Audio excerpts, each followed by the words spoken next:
आदर श्रीवासादिगौरभक्तवृंद हरे कृष्ण कृष्ण कृष्ण हरे हरे हरे राम राम राम हरे हरे योऽन्तः प्रविश्य वाचमां प्रसुप्तां सञ्जीवयत्यशक्तिधरस्वदाम्ना अन्यां हस्तचरणश्रवणत्वगादीन् प्राणान् नमो भगवते पुरुषाय तुभ्यं पान्त्वस्मान् पुरुहूतवैरिबलवन्मातङ्गमाद्यद्घटा कुम्भोच्चात्रिविपाटनादिकपटुप्रत्येकवज्रायिताः श्रीमत्कण्ठीरवास्य प्रदर्शनकराधारिदारात् दूरप्रध्वस्तत्वान्तशान्तप्रवृतमनसा भाविता भूरिभागैः हरे कृष्ण. ஸோ இன்றைய ஸ்லோகத்தில் நாம் ஒரு உயர்ந்த குணத்தை கற்றுக்கிறோம். இந்த ஸ்லோகமானது யார் பேசுகிறது? யம தர்மராஜன் பேசுகிறார் இல்லையா? கேட்குதா உங்களுக்கு? அதனால் முன்னாடி வந்துடுங்க. ஸோ யம தர்மராஜன் யார்கிட்ட பேசுகிறார் அப்படின்னா, இது பிரார்த்தனை ரூபமான ஒரு ஸ்லோகம். யாரிடம் பிரார்த்தனை பண்ணுறார்? பகவான் நாராயணிடம் பிரார்த்தனை பண்ணுறார். எதற்காக பிரார்த்தனை பண்ணுறார் அப்படிங்கிறது முக்கியம். நம்முடைய பிரார்த்தனைகள் பல்வேறு விதமான பிரார்த்தனைகள் இருக்குது. பொதுவாக மக்கள் எதுக்காக பிரார்த்தனை பண்ணுவாங்க அப்படின்னா, தனக்கு ஏதாவது கஷ்டம் வந்தால் என்ன பண்ணுவாங்க? பிரார்த்தனை பண்ணுறது உண்டு. தனக்கு ஏதாவது தேவை இருந்தால் பிரார்த்தனை செய்வது உண்டு. இல்லை பக்தியினால் அவங்க என்ன பண்ணுறது? பகவானை பிரார்த்தனை செய்வது உண்டு. ஆனால் இந்த இடத்துல யமராஜன் இந்த 3 விஷயத்துக்காகவும் பிரார்த்தனை பண்ணல. இவர் வேற ஒரு விஷயத்துக்காக பிரார்த்தனை பண்ணுறார். என்ன பிரார்த்தனை பண்ணுறார் அப்படின்னா, தான் செய்யாத தவறுக்கு பொறுப்பேற்று என்ன பண்ணுறாரு? பிரார்த்தனை பண்ணுறார். இந்த பிரார்த்தனை எப்படிப்பட்டது அப்படின்னா, இப்படிப்பட்ட பிரார்த்தனை தான் பகவானுக்கு ரொம்ப பிடிக்குமா. இந்த விஷயத்தை எங்கே சொல்கிறார் நம்மளுக்கு பகவான் அப்படின்னா, ஒரு ராஜா என்ன பண்ணுவார் அப்படின்னா, அதாவது ஒரு பேர் என்னது, பிருத்து மகாராஜன். எஸ், பிருத்து மகாராஜன் என்ன பண்ணுவார் அப்படின்னா, யஜ்யம் பண்ண ஆரம்பிப்பார். 99 அஸ்வமேத யஜ்யம் பண்ணிடுவார். 100வது யஜ்யம் செஞ்சிட்டார் அப்படின்னா அவர் பிரம்மா, இவர் இந்திரன் ஆகிறதுக்கான தகுதி அவர் கிடைச்சிடும். சரி, 100வது யஜ்யத்துக்கான ஏற்பாடெல்லாம் செஞ்சு வச்சுருவார். யஜ்யம் செய்யலான்னு நினைக்கும் போது என்ன பண்ணுவான்? இந்திரன் குதிரையை தூக்கிட்டு ஓடிடுவான். சரி, போனால் போட்டுன்னு சொல்லிட்டு என்ன பண்ணுவார்? மறுபடியும் அந்த குதிரை இழுத்துட்டு உட்கார வச்சு மறுபடியும் யஜ்யம் ஆரம்பிப்பார். மறுபடியும் தூக்கிட்டு போயிடுவான். 2 முறை எப்படியே பண்ணிவிடுவான். ஸோ அப்போ பிருத்து மகாராஜருக்கு கொஞ்சம் கோவம் வந்துடும். என்ன பண்ணுவார்? இந்திரனை சாகடிக்கிறதுக்காக போயிடுவார். இந்திரன் மேலே போர் தொடுத்து இந்திரனை சாகடிக்கலான்னு சொல்லி போயிடுவார். ஸோ போகும்போது அந்த இடத்துல என்ன பண்ணுவார்? பிரம்மதேவர் நிறுத்திடுவார். பிரம்மதேவர் யார் தடுத்து நிறுத்துறார்? இந்திரனை நிறுத்தலை. தப்பு செஞ்சது யார் தான்? இந்திரன் தான். ஆனால் இந்திரன் நிறுத்தலை. யாரை நிறுத்தினார்? பிருத்து மகாராஜன் நிறுத்திட்டார். நீ யஜ்யம் பண்ணாதப்பா, யஜ்யம் பண்ணாதான் அவன் என்ன பண்ணுறான்? திருடுறான். நீ யஜ்யத்தை என்ன பண்ணுற? விட்டுடு. நீ யஜ்யத்தை விட்டு அவன் என்ன பண்ண மாட்டான்? திருடவே மாட்டான் அப்படின்னு சொல்லிட்டு என்ன பண்ணார் அப்படின்னா, நிறுத்த சொல்லிட்டார். தப்பு செய்யாதவனை என்ன பண்ணுறாரு? நிறுத்துங்கன்னு சொல்கிறார். தப்பு செய்கிறவனை ஒன்றும் சொல்லவே இல்லை. நாமளாக தான் என்ன சொல்லுவோம்? உடனே என்ன ஆர்குமெண்ட் வைப்போம்? நான் ஒன்றுமே பண்ணவே இல்லை, என்னையா சொல்கிறீங்க, அவன் தான் தப்பு பண்ணுறான், அவனை திருத்தங்க முடிஞ்சா அப்படின்னு சொல்லுவோம். ஆனால் பிருத்து மகாராஜன் அந்த மாதிரி ஒரு வார்த்தை கூட சொல்லவே இல்லை. உடனே நிறுத்திட்டார், யஜ்யத்தை நிறுத்திட்டார். காரணம் என்ன அப்படின்னா, நம்ம யாருக்கு உபதேசம் கொடுக்க முடியும்? யார் சொல்கிற பேச்சை கேட்குறாங்களோ அவங்க தான் சொல்ல முடியும் இல்லையா? ஏன்னா பிருத்து மகாராஜனுக்கு நல்ல குணங்கள் இருக்குது. நல்ல குணங்கள் இருக்கும்போது அவங்ககிட்ட கேட்டால் என்ன பண்ணுவான்? சொன்னால் கேட்டுப்பான். சொன்னாலும் கேட்க மாட்டான்றவங்ககிட்ட போய் சொல்லி ஒரு பிரயோஜனம் கிடையாது. இப்போ பிரபுவுக்கு 2 குழந்தைங்க இருக்காங்க, ஒரு பையன் ஒரு பொண்ணு இருக்காங்க. 2 பேர் என்ன பண்ணுறாங்க? எனக்கு இந்த பழம், எனக்கு இந்த வேணும் அப்படின்னு சொல்லி என்ன பண்ணுறாங்க? ஒரு பொருளுக்காக, ஒரு பொம்மைக்காக சண்டை போட்டுக்கிறாங்க. சண்டை போட்டிருந்தா அவங்க அப்பா அந்த பொண்ணுக்கு தான் அந்த பொம்மையை வாங்கிட்டு வந்தார் பர்த்டேக்கு. அந்த பொண்ணு வச்சு விளாண்டுட்டுருக்கு. அவன் பையன் வந்துட்டான். எங்கே அவன்? அவங்க உட்காந்துருக்கான். விட்டால் உட்காந்துட்டு இருக்கான். விட்டால் என்ன பண்ணுறான்? கபக்குன்னு பொம்மையை எப்படி ஓடி போயிடுறான். அவங்க அம்மா சண்டை போடுறாங்க 2 பேரும். அவங்க அம்மா சொல்கிறான், டேய் சண்டை போட்டுக்கானே அப்படின்னு சொல்லி சொல்கிறான். இல்லை, பொம்மை எனக்கு தான் வேணும், எனக்கு தான் வேணும், எனக்கு தான் சண்டை போடுறான். அந்த பொண்ணு, இல்லை என்னுடைய பர்த்டேக்கு தான் இந்த பொம்மை வாங்கி கொடுத்தாங்க, எனக்கு தான் வேணும் அப்படின்ட்டு. அவன் சொல்கிறான், இல்லை எனக்கு தான் இந்த பொம்மை வேணும், உனக்கு பர்த்டேவாக இருந்தால் என்னவாக இருந்தால் எனக்கு தான் பொம்மை வேணும் அப்படின்னு அவன் சண்டை போடுறான். ஸோ அவங்க அப்பா அம்மா என்ன பண்ணுவாங்க? யாரை போய் சமாதானப்படுத்துவாங்க? இங்கே யார் சமாதானப்படுத்த முடியும்? பொண்ணு தான் சமாதானப்படுத்த முடியும். ஏன்னா பொண்ணு தான் என்ன பண்ணும்? சொல்கிறா, ஒரு தடவை சொன்னால் கேட்டுக்கும். பையன் கேட்க மாட்டான். இல்லையா? பையன்கிட்ட சொன்னால் ஒன்றும் பிரயோஜனம் கிடையாது. ஸோ அதனால் சண்டைக்காரன் காலில் வர்றதுக்கு பதிலாக சாட்சிக்காரன் காலில் விழுறது பெட்டர். ஸோ அவங்க என்ன பண்ணலாம், அவங்க காலில் விழுந்த பின்னாடி அந்த பொண்ணு சரிப்பா பரவாயில்ல போட்டும் சொல்லிட்டு என்ன பண்ணு விட்டு கொடுத்துரும். அதுபோல் இங்கே என்ன பண்ணுறாரு பிரம்மதேவர் பிருத்து மகாராஜன் சொல்கிறார், நீ விட்டுருப்பா சண்டையை விட்டுரு, நீ யஜ்யத்தை விட்டுரு. யஜ்யத்தை விட்டால் என்ன பண்ணுவான் அவன் இந்திரன் திருட மாட்டான்னு சொல்கிறார். ஸோ அப்போ இங்கே திருடனை காட்டிலும் திருட தூண்டக்கூடிய விஷயத்தை என்ன பண்ணணும், நம்ம ஸ்டாப் பண்ணணும். ரீசெண்டாக கோயிலில் ஒரு விஷயம் தொலைஞ்சு போனது. என்னுடைய மோதிரமே ஒரு தொலைஞ்சு போனது. கல்யாணத்துக்கு போட்ட மோதிரம் தொலைஞ்சு போயிடுச்சு. ஸோ கோயிலில் வச்சு நான் உள்ளே எங்கேயோ ரூமில் எங்கேயோ வச்சுட்டு குளிக்க போயிட்டேன், தொலைஞ்சு போயிடுச்சு. நான் போய் கம்ப்ளைண்ட் பண்ணேன், மோதிரம் தொலைஞ்சு போச்சு பிரபு அப்படின்னு சொல்லி கம்ப்ளைண்ட் பண்ணேன். அவள் சொன்ன ஒரே விஷயம், உங்களை யார் அஜாக்கிரதையாக இருக்க சொன்னது? இங்கே 1000 பேர் வந்துட்டு போயிட்டு இருப்பாங்க, நீங்கள் அஜாக்கிரதையாக இருக்கீங்க. ஒரே ஒரு வார்த்தை. யாருக்குள்ள பேசிட்டே இருக்காங்க, பேச ஆரம்பிச்சோம் இல்லை கதவை முடிக்க வர சொல். ஸோ அப்போ நம்ம பிரச்சனையை காட்டிலும் அந்த பிரச்சனைக்கு காரணம் என்ன பண்ணணும் ஃபஸ்ட் நம்ம தெரிஞ்சுக்க முயற்சி பண்ணணும். ஸோ இங்கே பிரச்சனைக்கு காரணம் என்னது? யஜ்யம் செய்கிறது தான். யஜ்யத்தை நிறுத்திடுப்பா. யஜ்யத்தை நிறுத்தா தப்பு இல்லையா? தப்பே கிடையாது. யஜ்யத்தை நிறுத்தினா அது அவசகுணம் இல்லையா? அவசகுணமே கிடையாது. ஏன்னா யஜ்யம் எதுக்காக பண்ணுறோம்? யஜ்யம்ன்ற எதுக்காக பண்ணுறோம்? பகவானை திருப்திப்படுத்துறதுக்காக பண்ணுறோம். நீ இப்போ மன்னிச்சு விட்டுறன்னு வச்சுக்கோவேன், இந்த சொல் பேச்சு கேட்கறது இருக்கு இல்லையா, இந்த குணம் பகவானுக்கு ரொம்ப பிடிக்கும். பகவான் நீ இதை செஞ்சுட்ட அப்படின்னா ரொம்ப திருப்தி அடைஞ்சிருவார்.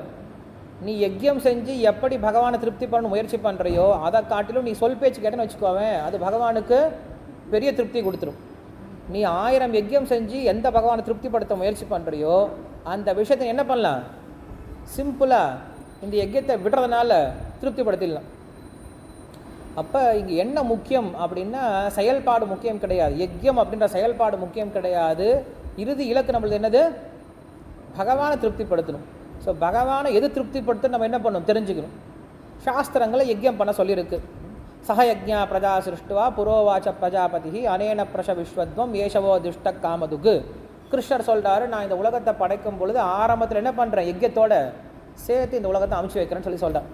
யஜ்யத்தை பண்ணணும் அப்படின்னு சொல்கிறாங்க இல்லையா? யஜ்ய சிஷ்டாசின சந்தா முச்சந்தே சர்வகில்பிஷைஹி புஞ்சதே தே துவஹம் பாபா ஏ பச்சந்த ஆத்ம காரணாத் அப்படின்னு சொல்கிறேன். ஸோ யஜ்யம் செய்யாமல் யாராவது ஒருத்தன் இருந்தான்னா அவன் வாழ்க்கையில் என்ன தான் பண்ணுறான், தினசரி பாப்பம் தான் பண்ணிகிட்டு இருக்கான். யஜ்யம் அப்படிங்கிறது கண்டிப்பாக செய்யணும். இன்னொரு ஸ்லோகம் என்னது, யஜ்யத்தை பற்றி சொல்லக்கூடிய ஸ்லோகம் அடிக்கடி பலராமர் சொல்லுவார். யஜ்யத்தை யாருக்காக செய்யணும், யாரை திருப்திப்படுத்துறதுக்காக செய்யணும். அந்த ஸ்லோகம் என்ன சொல்லுவார் அவர்? அடிக்கடி ஒரு ஸ்லோகம் சொல்லுவார் யஜ்யத்தை பற்றி 3ஆம் அத்தியாயத்திலேருந்து. என்ன ஸ்லோகம் அது? யஜ்யார்த்தாத் கர்மணோன்யத்ர லோகோயம் கர்மபந்தனः முக்த சங்க சமாச்சார. ஸோ யஜ்யத்தை நம்ம எல்லாரும் செஞ்சு ஆகணும். யஜ்யம் செய்யாமல் செஞ்சோம் அப்படின்னா நம்ம வாழ்க்கையில் அது பந்தத்தை கொடுக்கும் அப்படின்ற விஷயத்தை கிருஷ்ணரே சொல்கிறார். சொன்ன அதே கிருஷ்ணர் சர்வதர்மான் பரித்யஜ்ய மாமேகம் சரணம் பிரஜன் சொல்கிறார். கடைசியில் ஆரம்பத்தில் யஜ்யம் பண்ண சொல்கிறார், கடைசியில் எல்லாத்தையும் விட்டுருங்கன்னு சொல்கிறார். ஸோ அப்படின்னு என்ன அர்த்தம்? யஜ்யத்தை செய்து யஜ்யத்தை விடணும் அப்படின்னு அர்த்தம். யஜ்யத்தை செய்யாமல் விட முடியாது. ஸோ இங்கே விஷயம் என்ன அப்படின்னா பகவானை திருப்திப்படுத்துறதுக்காக எல்லா காரியத்தையும் பண்ணும். ஸோ அங்கே என்ன ஆகுது, பிருத்து மகாராஜன் பகவானை திருப்திப்படுத்துறது அவனுக்கு முக்கியமான நோக்கமாக இருக்கிறதுனால பிரம்மதேவன் சொன்ன உடனே என்ன பண்ணிட்டாரு பகவான், ஸோ பிருத்து மகாராஜன் நிறுத்திட்டார். பகவானை உடனே பிரத்யக்ஷம் ஆகிட்டார். யஜ்யம் செஞ்சு பிரத்யக்ஷம் ஆகலை. எப்போ அவர் சொல்கிற பேச்சை கேட்டாரோ என்ன ஆகிட்டார், அங்கே பகவான் பிரத்யக்ஷம் ஆகிட்டார். ஸோ பகவானுக்கு என்ன தேவைன்னா அவர் சொல்கிற பேச்சு கேட்டால் ரொம்ப பிடிக்கும் அவருக்கு. மற்றபடி நீங்கள் என்ன செஞ்சாலும் அவருக்கு பிடிக்காது. நீங்கள் என்ன பண்ணலாம், பெரிய பெரிய யஜ்யம் பண்ணலாம், பெரிய பூஜை பண்ணலாம், நிறைய விஷயங்கள் கோயிலெலாம் கட்டலாம். ஆனால் அவர் சொல்கிற பேச்சை கேட்கல அப்படின்னா அவருக்கு பிடிக்கவே பிடிக்காது. துரியோதனன் கொடுத்த வரவேற்பு போல தான். துரியோதனன் என்ன பண்ணால், கிருஷ்ணர் தூதுவனாக வரும் பொழுது பெரிய ஒரு மாளிகையே கட்டிட்டான். நம்மளாம் என்ன பண்ணுவோம், யாராவது கெஸ்ட் வந்தாங்கன்னா ஏதாவது ஹோட்டல் ரூம் புக் பண்ணுவோம். ஆனால் துரியோதனன் அப்படி பண்ணலையா. கிருஷ்ணர் வரான்னு சொன்ன உடனே ஒரு பெரிய மாளிகை கட்டிட்டான். ஏன்னா அவங்ககிட்ட அவ்வளோ பணம் இருக்குது. பெரிய மாளிகை கட்டான், கெஸ்ட் ஹவுஸே கட்டிட்டான். சுற்றி பார்த்தா நிறைய பெண்கள், சின்ன வயசு பொண்ணுகள் நிற்க வச்சு, கன்னிகள் நிற்க வச்சு என்ன பண்ணுறான், வரவேற்கிறது ரெடி பண்ணிட்டான். வேத கோஷங்களை சொல்லக்கூடிய பிராமணர்கள் நிறுத்தி வச்சுட்டான், பசுமாடுகள் நிறுத்தி வச்சுட்டான். எல்லாம் தயாராக கிருஷ்ணர் வரத்துக்காக. கிருஷ்ணர் ஒன்றையுமே ஏற்றுக்கவே இல்லை. நீ போடா, நீ என்னவோ யஜ்யம் பண்ணிக்கோடா, நீ என்னவோ பண்ணிக்கோடா, அரேஞ்ச்மெண்ட் பண்ணிக்கோடா, நான் வரமாட்டேன்ட்டு பின் வழியாக என்ன பண்ணார், பின் கேட் வழியாக விதுரனோட வீட்டுக்கு போயிட்டார். ஏன் அப்படின்னா கிருஷ்ணருக்கு நீங்கள் செய்கிற காரியம் முக்கியம் கிடையாது, அவர் சொல்கிற பேச்சை கேட்குறது தான் ரொம்ப முக்கியம். அவர் சொல்கிற பேச்சை கேட்காம நான் இதை செஞ்சேன் அதை செஞ்சேன்னு சொல்லி ஒரு பிரயோஜனம் கிடையாது. ஸோ அப்போ நம்ம என்ன பண்ணோம்னா, சாஸ்திரத்தில் இருக்கக்கூடிய காரியங்களை காட்டிலும் சாஸ்திரம் எதற்காக இதை சொல்லுதுன்னு தெரிஞ்சுக்கணும். சாஸ்திரம் எதற்காக சொல்லியிருக்கு? திலக் போட்டுக்கிறோம். எதுக்காக திலக் போட்டுக்கிறோம்? எதுக்காக நாம் போட்டிருக்கோம் அப்படின்னா அர்த்தம் தெரியாமல் போட்டிருக்கூடாது. நாம் எதுக்காக போட்டுக்கிறோம்? நம்ம பகவானுடைய சேவகன், பகவானுடைய பாதம் எங்கே இருக்குது? என்னுடைய நெத்தியில் இருக்குது அப்படின்னு என்ன அர்த்தம்? நான் பகவானுடைய சேவகன் அப்படின்றத காட்டுறதுக்காக நம்ம நாமம் போட்டுக்கிறோம் இல்லையா? ஆனால் இன்றைக்கி நாமம் போட்டுக்கிட்டு நம்ம என்ன பண்ணுறோம்? பகவானுடைய சேவையை தவிர மற்ற எல்லா காரியங்களும் பண்ணிகிட்ருக்கோம். கோயிலுக்கு வரதே அபூர்வமாக இருக்குது இல்லையா? கல்யாணம் பண்ணிக்கிட்டு ஒய்ஃப் வீட்டுக்கே வரவே இல்லைன்னா என்ன அர்த்தம்? கல்யாணம் பண்ணிடுச்சு ஒய்ஃபு, வீட்டுக்கு வரவே இல்லை, அவங்க சொந்த வீட்டிலே சுற்றிட்டு ஊர் சுற்றிட்டு இருக்கு. எப்போயா டைம் இருந்தால் நான் வந்துட்டு போகிறேன், புருஷனை பார்த்துட்டு போகிறேன் அப்படின்னா அதுக்கு பேர் கல்யாணமே கிடையாது இல்லையா? அதுக்கு நீ கல்யாணம் பண்ணாமல் இருந்திருக்கலாம். ஸோ அது போல் பக்தனாகிட்டோம் நம்ம இந்த மாதிரி வைஷ்ணவனுக்கான திலகம்லாம் போட்டுட்டு கண்டிமாலாம் போட்டுட்டு இன்னும் தீட்சை வாங்கினா என்ன சொல்கிறது? தீட்சை அப்படிங்கிறது ஃபுல் கமிட்மெண்ட், பகவானுக்காக சேவை செய்கிறது அப்படின்ற கமிட்மெண்ட். ஆனால் தீட்சை வாங்கிட்டு நிறைய பேர் கோயில் பக்கமே காணோம். ஸோ அப்படின்னு என்ன அர்த்தம்? அவங்களுடைய கமிட்மெண்ட்டில் அவங்க கிடையாது, அவங்க வாங்கி பிரயோஜனமே கிடையாது இல்லையா? வெறுமனே நம்ம என்ன பண்ணுறோம்? ஏதோ சடங்காக போட்டுட்ருக்கோம். நிறைய பேர் இப்போ என்ன பண்ணுறாங்க, இது ஒரு புது ட்ரெண்ட் ஆகிடுச்சு. இங்கே மதுரையில் என்ன ட்ரெண்ட் ஆகிடுச்சு? இங்கே மட்டும் திலக் வருது, கோபிச்சந்தன் இங்கே மட்டும் இருக்குது, மூக்கு மேலே மட்டும் சின்னதாக இருக்குது. அது எதுக்குன்னு தெரியல, இது எந்த சம்பிரதாயம்னு எனக்கு தெரியல. சைத்தன்ய மகாபுருவிலேருந்து எல்லாருமே சொல்லிக் கொடுத்தா நம்மளுக்கு இந்த மாதிரி என்ன பண்ணும், திலக் போகணும்னு சொல்லி கொடுத்துருக்காங்க. இங்கே மட்டும் சின்னதாக குங்குமம் வச்சுக்கிறது, இல்லை சின்னதாக சந்தனம் வச்சுட்டு வருது, எந்த சம்பிரதாயம் தெரியல. அது ஏன் வச்சுட்டு வராங்கன்னு தெரியல, அது வைக்காமையாக இருக்கலாம் இல்லையா? ஸோ இப்படி நம்ம என்ன பண்ணக்கூடாது? ஒன்று பக்தி செஞ்சால் என்ன பண்ணணும்? சிறந்ததாக செய்யணும், இல்லை செய்யாமல் விட்டணும். ரெண்டும் இல்லாமல் நடுவில் நின்றுட்டு பக்தி செய்கிறது அப்படிங்கிற சாத்தியம் விட்டுறது. பக்தி செய்யணுமா நல்லா பக்தி செய்யலாம் இல்லையா? பௌதிகவாதியாக இருக்கலாமா? என்ன பண்ணலாம்? நல்லபடியாக பௌதிகவாதிகளாக போயிடலாம். ரெண்டும் இல்லாமல் நடுவில் நின்றுட்டு இங்கே கொஞ்சம் அங்கே கொஞ்சம் அப்படிங்கிறது தேவையற்ற ஏமாற்றுத்தனமை போயிடும், போலித்தனமை போயிடும். நம்ம இப்படியே வாழ்க்கையை கண்டினியூ பண்ணிடுவோம். இப்படியே பக்தி செஞ்சாலாம் இதுதான் பக்தி நினச்சி வாழ ஆரம்பிச்சிடும். ஸோ அப்படி செய்யக்கூடாது. இருந்தால் ஸ்ட்ரிக்டாக ஏதாவது ஒரு விஷயத்தை என்ன பண்ணும்? ஸ்ட்ரிக்டாக ஃபாலோ பண்ணும் பக்தி விஷயத்தில். ஸோ அப்போ நான் ஏன் சொல்ல வந்தேன் அப்படின்னா, பகவானுக்கு எது திருப்தி கொடுக்குமோ அந்த காரியத்தை பண்ணுமே தவிர நாம இதெல்லாம் பக்தி அப்படின்னு சொல்லிட்டு ஒரு சில செயல்பாடுகளை பண்ணிட்டு இருந்தோம், அதுக்கு பேர் என்ன கிடையாது? பக்தியே கிடையாது. ஸோ இங்கே யமராஜன் பேசிகிட்டு இருக்கார். யமராஜன் எதற்காக பேசுகிறார் அப்படின்னு நான் புரிஞ்சுக்கணும். யமராஜன் ஏதாவது தப்பு பண்ணாரா? இங்கே தப்பு பண்ணவே இல்லை. இல்லை யம தூதர்களை தப்பு பண்ணாங்களா? தப்பு பண்ணவே இல்லை. ஆனால் என்ன பண்ணுறோம் நம்ம இங்கே யமராஜன் யமதூதரோடு சேர்ந்து என்ன பண்ணுறார்? நமஸ்காரம் பண்ணுறதை நம்ம பார்க்குறோம். பொதுவாக நம்மளுக்கு ஸ்ரீல பிரபா சொல்லியிருக்காரு, ஸ்ரீமத் பாகவதம் நடக்கும் பொழுது நம்ம நமஸ்காரம் பண்ண தேவையில்லை அப்படின்னு சொல்லியிருக்காரு. ஸ்ரீமத் பாகவதத்துக்கும் பகவானுடைய விக்கிரகத்துக்கும் எந்த பெரிய வித்தியாசம் கிடையாது. அப்படி வித்தியாசம் பார்க்குறவங்க என்ன பண்ணுவாங்க? நமஸ்காரம் பண்ணுவாங்க. இது முக்கியம் கிடையாது, அதுதான் முக்கியம்னு சொல்லி நமஸ்காரம் பண்ணுவாங்க. அட்லீஸ்ட் குறைஞ்சபட்சம் நம்ம தீட்சை வாங்கின பக்தர்களாவது இதை தெரிஞ்சுக்க முயற்சி பண்ணுங்க. என்ன சொன்னேன்? கடைசியாக என்ன ஸ்டேட்மெண்ட் சொல்லி முடித்தேன் நான்? கடைசியாக என்ன ஸ்டேட்மெண்ட் சொல்லி முடித்தேன்?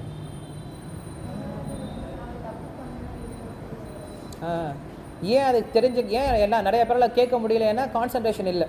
எங்கெங்கே பார்த்துட்ருக்கோம் இல்லையா? அங்கே பார்த்து இங்கே பார்த்துட்டு கான்சன்ட்ரேஷன்லாம் போயிடும். ஸோ உட்காந்து நம்ம கொஞ்சம் நேரம் கிளாஸ் கேட்டால் என்ன பண்ணலாம்? கொஞ்சம் நேரமாக அதை உட்காந்து கிளாஸ் கேட்கலாம் இல்லையா? கான்சன்ட்ரேஷனோட கேட்க முயற்சி பண்ணலாம். ஸோ அப்போ யமதர்மன் இங்கே என்ன பண்ணுறாரு அப்படின்னா, தான் செய்யாத தவறுக்கு என்ன பண்ணுறாரு? பொறுப்பேற்றுக்கிறார். என்ன தவறு பண்ணிட்டாரா அவர்? அஜாமில் இப்போ என்ன பண்ணிட்டாரா? கைது பண்ணிட்டு வந்துட்டாரா? அஜாமில் கைது பண்ணது தவறா அப்படின்னா கண்டிப்பாக என்ன கிடையாது, தவறே கிடையாது. நம்மளாம் கேட்டால் என்ன சொல்லுவோம்? அந்த பையன் நல்லா அடிக்கணும், அந்த பொகிரி பையில நல்லா போட்டு உதைக்கணும், அவன் செஞ்ச அநியாயத்துக்கு அவனுக்கு இதெல்லாம் வேணும் சார் அப்படின்னு சொல்லுவோம். நம்ம என்ன நினைக்கிறோம்? ஒருத்தன் சின்ன தப்பு பண்ணிட்டா உடனே அவனுக்கு தண்டனை கிடைக்கணும். அவர் அப்படி பண்ணிட்டார். அவரெல்லாம் கிருஷ்ணர் சும்மா விட மாட்டார்.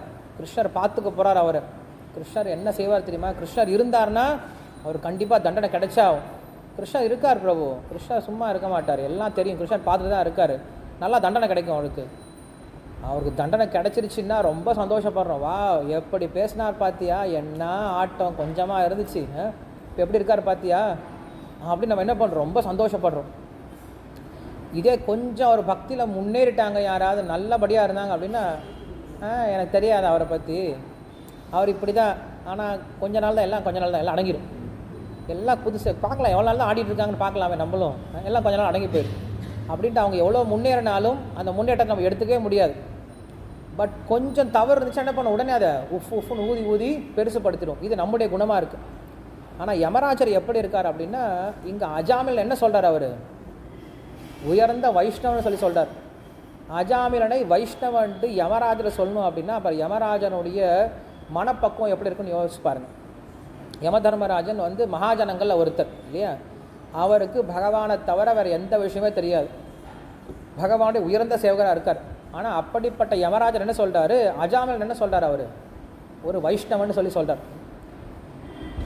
ஒரு வைஷ்ணவன் தான் இன்னொருத்தர் என்ன பண்ண முடியும், வைஷ்ணவனாக பார்க்க முடியும். உங்ககிட்ட என்ன குணம் இருக்கோ அதுதான் நீங்கள் எல்லாருக்கிட்டையும் பார்ப்பீங்க. உங்ககிட்ட அதிகமான பேராசை இருந்துச்சுன்னா நீங்கள் என்ன பண்ணுவீங்க, எல்லாத்தையுமே பேராசை உள்ள நபர்களாகவே பார்ப்பீங்க. உங்ககிட்ட குற்றம் இருந்துச்சுன்னா நீங்கள் எல்லோரும் என்ன பார்ப்பீங்க, இவங்கெல்லாம் குற்றமுடையவர்களாகவே பார்ப்பீங்க. உங்ககிட்ட நல்ல குணம் இருந்துச்சுன்னா எல்லாருக்கிட்டையும் என்ன பார்ப்பீங்க, நீங்கள் நல்ல குணத்தையே பார்ப்பீங்க. உங்கள் மனசில் என்ன இருக்கோ அதுதான் என்ன பண்ணும், வெளியில் எல்லாத்துக்கிட்டையும் பிரதிபலிக்கும். நீங்கள் என்ன கண்ணாடி போட்டு பார்க்குறீங்களோ அதுதான் தெரியும் உங்களுக்கு. கருப்பு கண்ணாடி போட்டு பார்த்தீங்கன்னா எல்லோரும் எப்படி தான் தெரிவாங்க, கருப்பாக தெரிவாங்க. ஸோ அதுபோல் நம்ம மனசில் நமக்கு என்ன மாதிரி குணங்கள் இருக்கோ அந்த குணங்கள் தான் நம்ம என்ன பண்ணுவோம், எல்லாருக்கிட்டையுமே பார்க்க ஆரம்பிப்போம். அப்போ யமதர்மன் என்ன பண்ணுறார், எல்லாத்தையுமே வைஷ்ணவர்களாக பார்க்குறார், எல்லாரையும் ஆத்மாவாக பார்க்குறார், எல்லாரும் பகவானுடைய அம்சமாக பார்க்குறார். அம்சமாக பார்த்ததுனால அவர் என்ன பண்ணுறாரு, அஜாமிலனை போன்ற ஒரு தூய பக்தனுக்கு என்னுடைய சர்வன்ஸ் என்ன பண்ணிட்டாங்க, அபராதம் பண்ணிட்டாங்களே. என்ன அபராதம் பண்ணிட்டாங்க, அவனை போய் அடித்தாங்களா, தெரியல. திட்டுனாங்களா, இல்லை. தூக்கிட்டு வந்துட்டாங்களா, இல்லை. அரெஸ்ட் பண்ண போனாங்க. அரெஸ்ட் பண்ண போனதே அவங்க என்ன சொல்லிட்டாரு, அபராதமாக எடுத்துக்கிட்டார். ஒருத்தனுக்கு அபராதம் எப்படி பண்ண முடியும், ஒன்று மனசனால் பண்ண முடியும், இல்லை வாக்குனால் பண்ண முடியும், இல்லை உடலால் பண்ண முடியும். இங்கே அவங்க என்ன பண்ணவே இல்லை, மனசால் நினச்சாங்க போய் அவனை என்ன பண்ணிட்டு வரலாம், கைது பண்ணிட்டு வரலாம் அப்படின்னு மனசால் நினச்சாங்க. உண்மையில் வாக்கால் கைது பண்ணிட்டு தூக்கிட்டு போகிறேன்னு சொல்லி திட்டல அவனை, இல்லை என்ன பண்ணல, அவனை சிறை பிடிச்சிட்டு இழுத்துட்டு போகவும் கிடையாது. ஆனால் என்ன பண்ணுறாரு, அவர் இந்த மனதால் பண்ணக்கூடிய இந்த அபராதத்தை அவர் என்ன பண்ணுறாரு, பெரிய அபராதமாக எடுத்துக்கிட்டார். நாமளும் என்ன பண்ணுறோம், மனசால் கிடையாது, வாக்கால் என்ன பண்ணுறோம், லெஃப்ட் அண்ட் ரைட் ஆற்றி வாங்கிடுறோம். கொஞ்சம் ஏமாந்தா உடம்பால் கூட என்ன பண்ணுறோம், அப்பப்போ அடி விழுந்துருது. ஆனால் அதை பெருசாக அபராதமாக எடுத்துக்கிறதே கிடையாது. நம்ம அபராதம் பார்க்குறதே கிடையாது. இன்றைக்கி பக்தர்களுக்குள்ளார அபராதத்தை பார்க்குறது அப்படிங்கிறது ஒரு இல்லாத விஷயமாக போயிடுச்சு. அன்றைக்கெலாம் பேசிப்பாங்க, பிரபு இதெல்லாம் அஃபென்ஸ் அப்படின்னு சொல்லி பேசிப்பாங்க. இன்றைக்கெலாம் அபராதன்ற வார்த்தை, இன்றைக்கெலாம் நமக்கு டிவோட்டிஸ்க்கான வேர்ட்ஸே மறந்து போயிடும், நிறைய வேர்ட்ஸ் எல்லாம் மறந்து போயிட்டோம். டிவோட்டிஸ்குள்ளே இருக்கக்கூடிய நிறைய அந்த டிவோட்டி ஃப்ளேவர் கொடுக்கக்கூடிய வேர்ட்ஸ்லாம் மறந்தே போயிட்டோம். மாயால் இருக்கீங்க பிரபு, நீங்கள் கிருஷ்ண பிரேமம் உங்களுக்கு கிடச்சிருச்சு போல இருக்குது, சுத்த பக்தராக இருக்கார் இல்லையா, பிரச்சாரம், இந்த போன்ற வார்த்தைகள் நம்ம என்ன பண்ணுறது கிடையாது, இன்றைக்கி அதிகமாக யூஸ் பண்ணுறதே கிடையாது. ஏன்னா நம்ம யாரும் பக்தர்கள் சந்திக்கிறதே ரொம்ப கஷ்டமாக இருக்குது. அப்படியே சந்திச்சுக்கிட்டாலும் ஒருத்தர் என்ன பண்ணுறது கிடையாது, பக்தி விஷயங்களா பேசிக்கிறதே கிடையாது. இன்றைக்கி கனகோபால் பிரபு வீட்டில் கிரகப்பிரவேசம், ஹோல் மதுரை இஸ்கான் என்ன ஆயிடுச்சு, திருப்பாலை இப்போ எல்லாருமே வர ஆரம்பிச்சிட்டாங்க. காலைல மங்களாரத்துக்கு யாரும் வரவே இல்லை. பல்ராம் பிரபு கேட்டுட்டு இருந்தார், ஒருத்தரே வரும்போது கேட்டு அறிவிப்போல் மங்களாரத்துக்கு ஏன் வரல அப்படின்னு கேட்டுட்டு இருந்தார். எல்லாருக்கும் அவங்க டைம் இருக்கும்போது என்ன பண்ணுறாங்க, வராங்க, கொஞ்சம் நேரம் பார்த்துட்டு பிரசாதம் ஏதோ கொடுப்பாங்க, அதை என்ன பண்ணுறாங்க, சாப்பிட்டுட்டு அதான் போயிடும். பிரசாதம் ஹானர் பண்ண வந்தோம். ஸோ பிரசாதம்னா என்னது, பக்தர்களால் பக்தியோடு சமைச்சு பகவானுக்கு நைவேத்தியம் பண்ணிட்டு சாப்பிட்றது பிரசாதம்னு சொல்லி சொல்கிறோம் இல்லையா. ஸோ அப்போ நம்மளுக்கு எந்த விதமான கான்ஷியஸ்னஸும் கிடையாது, எது எப்படிப்பட்டதுன்னு தெரியாமல் என்ன பண்ணுறோம், நம்ம இஷ்டத்துக்கு செஞ்சிட்ருக்கோம். ஆனால் என்ன சொல்லிட்டு இருக்கோம், இது எல்லாத்துக்கும் பேர் பக்தின்னு பேர் வேணால் வச்சுக்கலாம். ஆனால் உண்மையிலுமே இங்கே பார்க்குறோம், யமராஜனை பார்க்குறோம், அவர் எப்படி இருக்கார், உண்மையில் அவர் தவறு செய்யவே கிடையாது. ஆனால் அவங்களுக்கு தொண்டர்கள் என்ன பண்ணாங்க, தவறு செஞ்சாங்களாம். தொண்டர்கள் செஞ்ச தவறு என்ன பண்ணார், அவர் பொறுப்பு ஏற்றுக்கிட்டார். இதுதான் ஒரு உண்மையான தலைவனுடைய குணம். தலைவர் என்ன பண்ணுவார் அப்படின்னா, தன்னுடைய தொண்டர்கள் செய்யக்கூடிய தவறை தன்னுடைய தவறை எடுத்துப்பார். இதே தலைவனுடைய வெற்றி என்ன பண்ணுவார், தொண்டர்களுடைய வெற்றியை பிரித்து கொடுத்துருவார். ஒரு தலைவர் ஜெயிச்சார்னா என்ன பண்ணுவார், அவர் இதெல்லாம் தொண்டர்களை சார்ந்தது அப்படின்னு சொல்லிட்டு அவர்கிட்ட பிரித்து கொடுத்துருவார். இதே தொண்டர்கிட்ட ஏதாவது தவறு வந்துச்சுன்னா, அது என்னுடைய தவறு தான் சார், நான் பண்ண தவறு தான், நான் திருத்திக்கிறேன் அப்படின்னு சொல்லிட்டு தன்மேலே கொண்டு வந்துடுவார். ஆனால் இந்த உலகத்தில் எப்படி இருக்கும் அந்த குணம், அப்படியே மாறிடும். இந்த உலகத்தில் எவ்வளோ தான் கஷ்டப்பட்டு தொண்டர்கள் உழைச்சாலும் தலைவர் என்ன சொல்கிறான், நான் வெற்றி பெற்றேன் அப்படின்னு சொல்லிடுவான். இதே தலைவனே ஒரு தவறு செஞ்சாலும் என்ன சொல்லிடுவான் உடனே, ஏன் அட்மின் சரியில்லை இல்லையா, அவன் தவறு செஞ்சிட்டான், இவர் தவறு செஞ்சிட்டான்னு சொல்லிட்டு என்ன பண்ணுவாங்க, மற்றவங்க மேலே தவறு சொல்லிடுவாங்க. இது பௌதிகவாதிகளோட குணம். ஸோ அப்போ இங்கே யமராஜனை பார்க்குறோம் நம்ம, அவங்க தொண்டர்களும் தவறு செய்யவே கிடையாது, அவருக்கும் இதுக்கு சம்மந்தமே கிடையாது. இருந்தாலும் என்ன பண்ணுறாரு, அவர் தன்னுடைய தவறை தான் தவறு செய்ததாக ஏற்றுக்கொள்கிறார். இது பக்தர்களுக்கு வேண்டிய மிக முக்கியமான குணம். தப்பே செய்யலை அப்படின்னாலும் ஒருத்தர் என்ன பண்ணும், ஆமாம் நான் தவறு செஞ்சிட்டேன், நான் திருத்திக்க முயற்சி பண்ணுறேன் அப்படின்னு என்ன பண்ணும், ஒருவர் ஏற்றுக்கொள்ளக்கூடிய மனப்பான்மை வேணும். தவறை ஏற்றுக்கொள்வதற்காக தைரியம் வேணும். நான் தவறு செய்யவே இல்லைன்னு சொல்லி சொல்கிறதுக்கு தைரியம்லாம் தேவையில்லை. அதுக்கு வாய் இருந்தால் போதும், பொய் சொன்னால் போதும். நீங்கள் செஞ்ச தவறை நீங்கள் ஏற்றுக்கிறீங்க இல்லையா, அதுதான் நிறையா தைரியம் வேணும். இல்லை தவறே செய்யலை அப்படின்னாலும் தவறை ஏற்றுக்கொள்கிறோம்ல, அதுக்கு இன்னும் தைரியம் வேணும். இது ஃபேமிலியில் நம்ம பார்க்க முடியும் இல்லையா, குழந்தைங்கிட்டே பார்க்க முடியும், ஹஸ்பண்ட் ஒய்ஃப்கிட்டே பார்க்க முடியும். தப்பே பண்ணியிருக்க மாட்டோம், இருந்தாலும் கடைசியில் என்ன தான் பண்ணி ஆகணும், ஆமாம் என்னுடைய தப்பு தான், விட்டுரு, அதுக்கு என்ன இப்போ அப்படின்னு சொல்லிட்டோம் அப்படின்னா என்ன ஆயிடும், பிரச்சனை சால்வ் ஆயிடும். நீ தான் தப்பு பண்ண, இல்லை நீ தான் தப்பு பண்ண, நீ தான் தப்பு பண்ண, நீ தான் தப்பு பண்ண, ரெண்டு பேரும் இழுத்துக்கிட்டே போயிட்டு இருந்தால் எவ்வளோ நேரம் ஆகிறது. ஒருத்தர் என்ன பண்ணும், அடங்கி போயிடும், ஆமாப்பா நான் தான் தப்பு பண்ணேன், அதுக்கு என்ன இப்போ விட்டுருப்பா, நான் இனிமேல் பண்ண மாட்டேன் அப்படின்னு கொஞ்சம் பணிவாக போயிட்டோம் அப்படின்னா நிறைய பிரச்சனைகளை நம்ம என்ன பண்ணலாம், மீண்டு வந்துடலாம். உலகப்போர் நம்ம கேள்விப்பட்டிருப்போம் இல்லையா, உலகப்போர் எத்தனை உலகப்போர் நடந்திருக்கு, 2 3 நேற்று ஒரு காலேஜில் கேட்டுட்டு இருந்தேன், இது எத்தனை உலகப்போருங்க நடந்திருக்கு அப்படின்ட்டு. இது பெரிய college, arts and science college, 4 உலகப்போர் நடந்திருக்கு அப்படின்னு சொல்லி சொன்னாங்க. எனக்கு ஆச்சரியம் ஆயிடுச்சு, இவங்களாம் எங்கடா இந்த ஹிஸ்ட்ரி படிச்சுட்டு வந்தாங்கன்னு சொல்லிட்டு. யுக்ரைனுக்கு நடந்தது ஒரு உலகப்போரான், இப்போ அடுத்து ஏதோ சைனாவுக்கு நம்மளுக்கு கொடுத்து ஏதோ அவங்க பேசிகிட்டு இருக்காங்க, அவங்களுடைய கணக்கில் பேசிகிட்டு இருக்காங்க, 4 உலகப்போர் நடந்துச்சான்னு சொல்லி சொல்கிறாங்க. என்னமோ இனி உலகப்போரை பற்றி படிக்கும் பொழுது ஹிஸ்ட்ரியில் சொல்கிறாங்க, 2ஆம் உலகப்போர் இருக்கு இல்லையா, அது எப்படி ஆரம்பித்தது அப்படின்னு சொல்லி சொல்கிறாங்க. ஒன்றும் இல்லை, 2 நாட்டை சேர்ந்த 2 குடிகாரங்க போய் பாரில் உட்காந்துருக்காங்க, 2 பேரும் குடிச்சிட்டு இருக்காங்க. தீர்த்த பிரசாதம் குடிக்கிறேன்னு சொல்லி சொல்லக்கூடாது, இன்றைக்கி மாடலில் அது தீர்த்த பிரசாதம். ஸோ தீர்த்தம் குடிச்சிட்டு இருக்காங்க, குடிக்க அவங்களுக்கு நிறைய பக்தி பரவசம் வந்துடுச்சு. அதில் என்ன பண்ணுறான், ஒவ்வொருத்தனும் பேசிகிட்டு இருக்கான், ஒருத்தன் இன்னொருத்தர் திட்டுறான், திட்டினோடனே இவனுக்கும் ஏய் என்ன அப்புறம் நீ சொல்லலாம் அப்படின்னு இவன் திட்ட, அவன் திட்ட, 2 பேரும் மாற்றி திட்டிக்க என்ன ஆயிடுச்சு, அந்த சண்டையே கடைசியில் உலகப்போராக முடிஞ்சது. உலகப்போருடைய ஆரம்பம் இங்கே தானே, எங்கே, ஒயின் ஷாப்பில் 2 குடிகாரங்க தானே.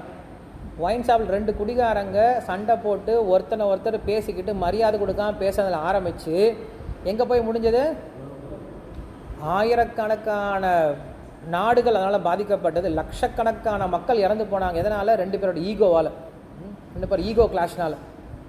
ஸோ அப்போ என்ன பண்ணியிருக்கணும், யாராவது ஒருத்தன் என்ன பண்ணியிருக்கலாம், அங்கே அடங்கி போயிருக்கலாம், பரவாயில்ல பண்ணுற அடங்கி போயிருக்கலாம்.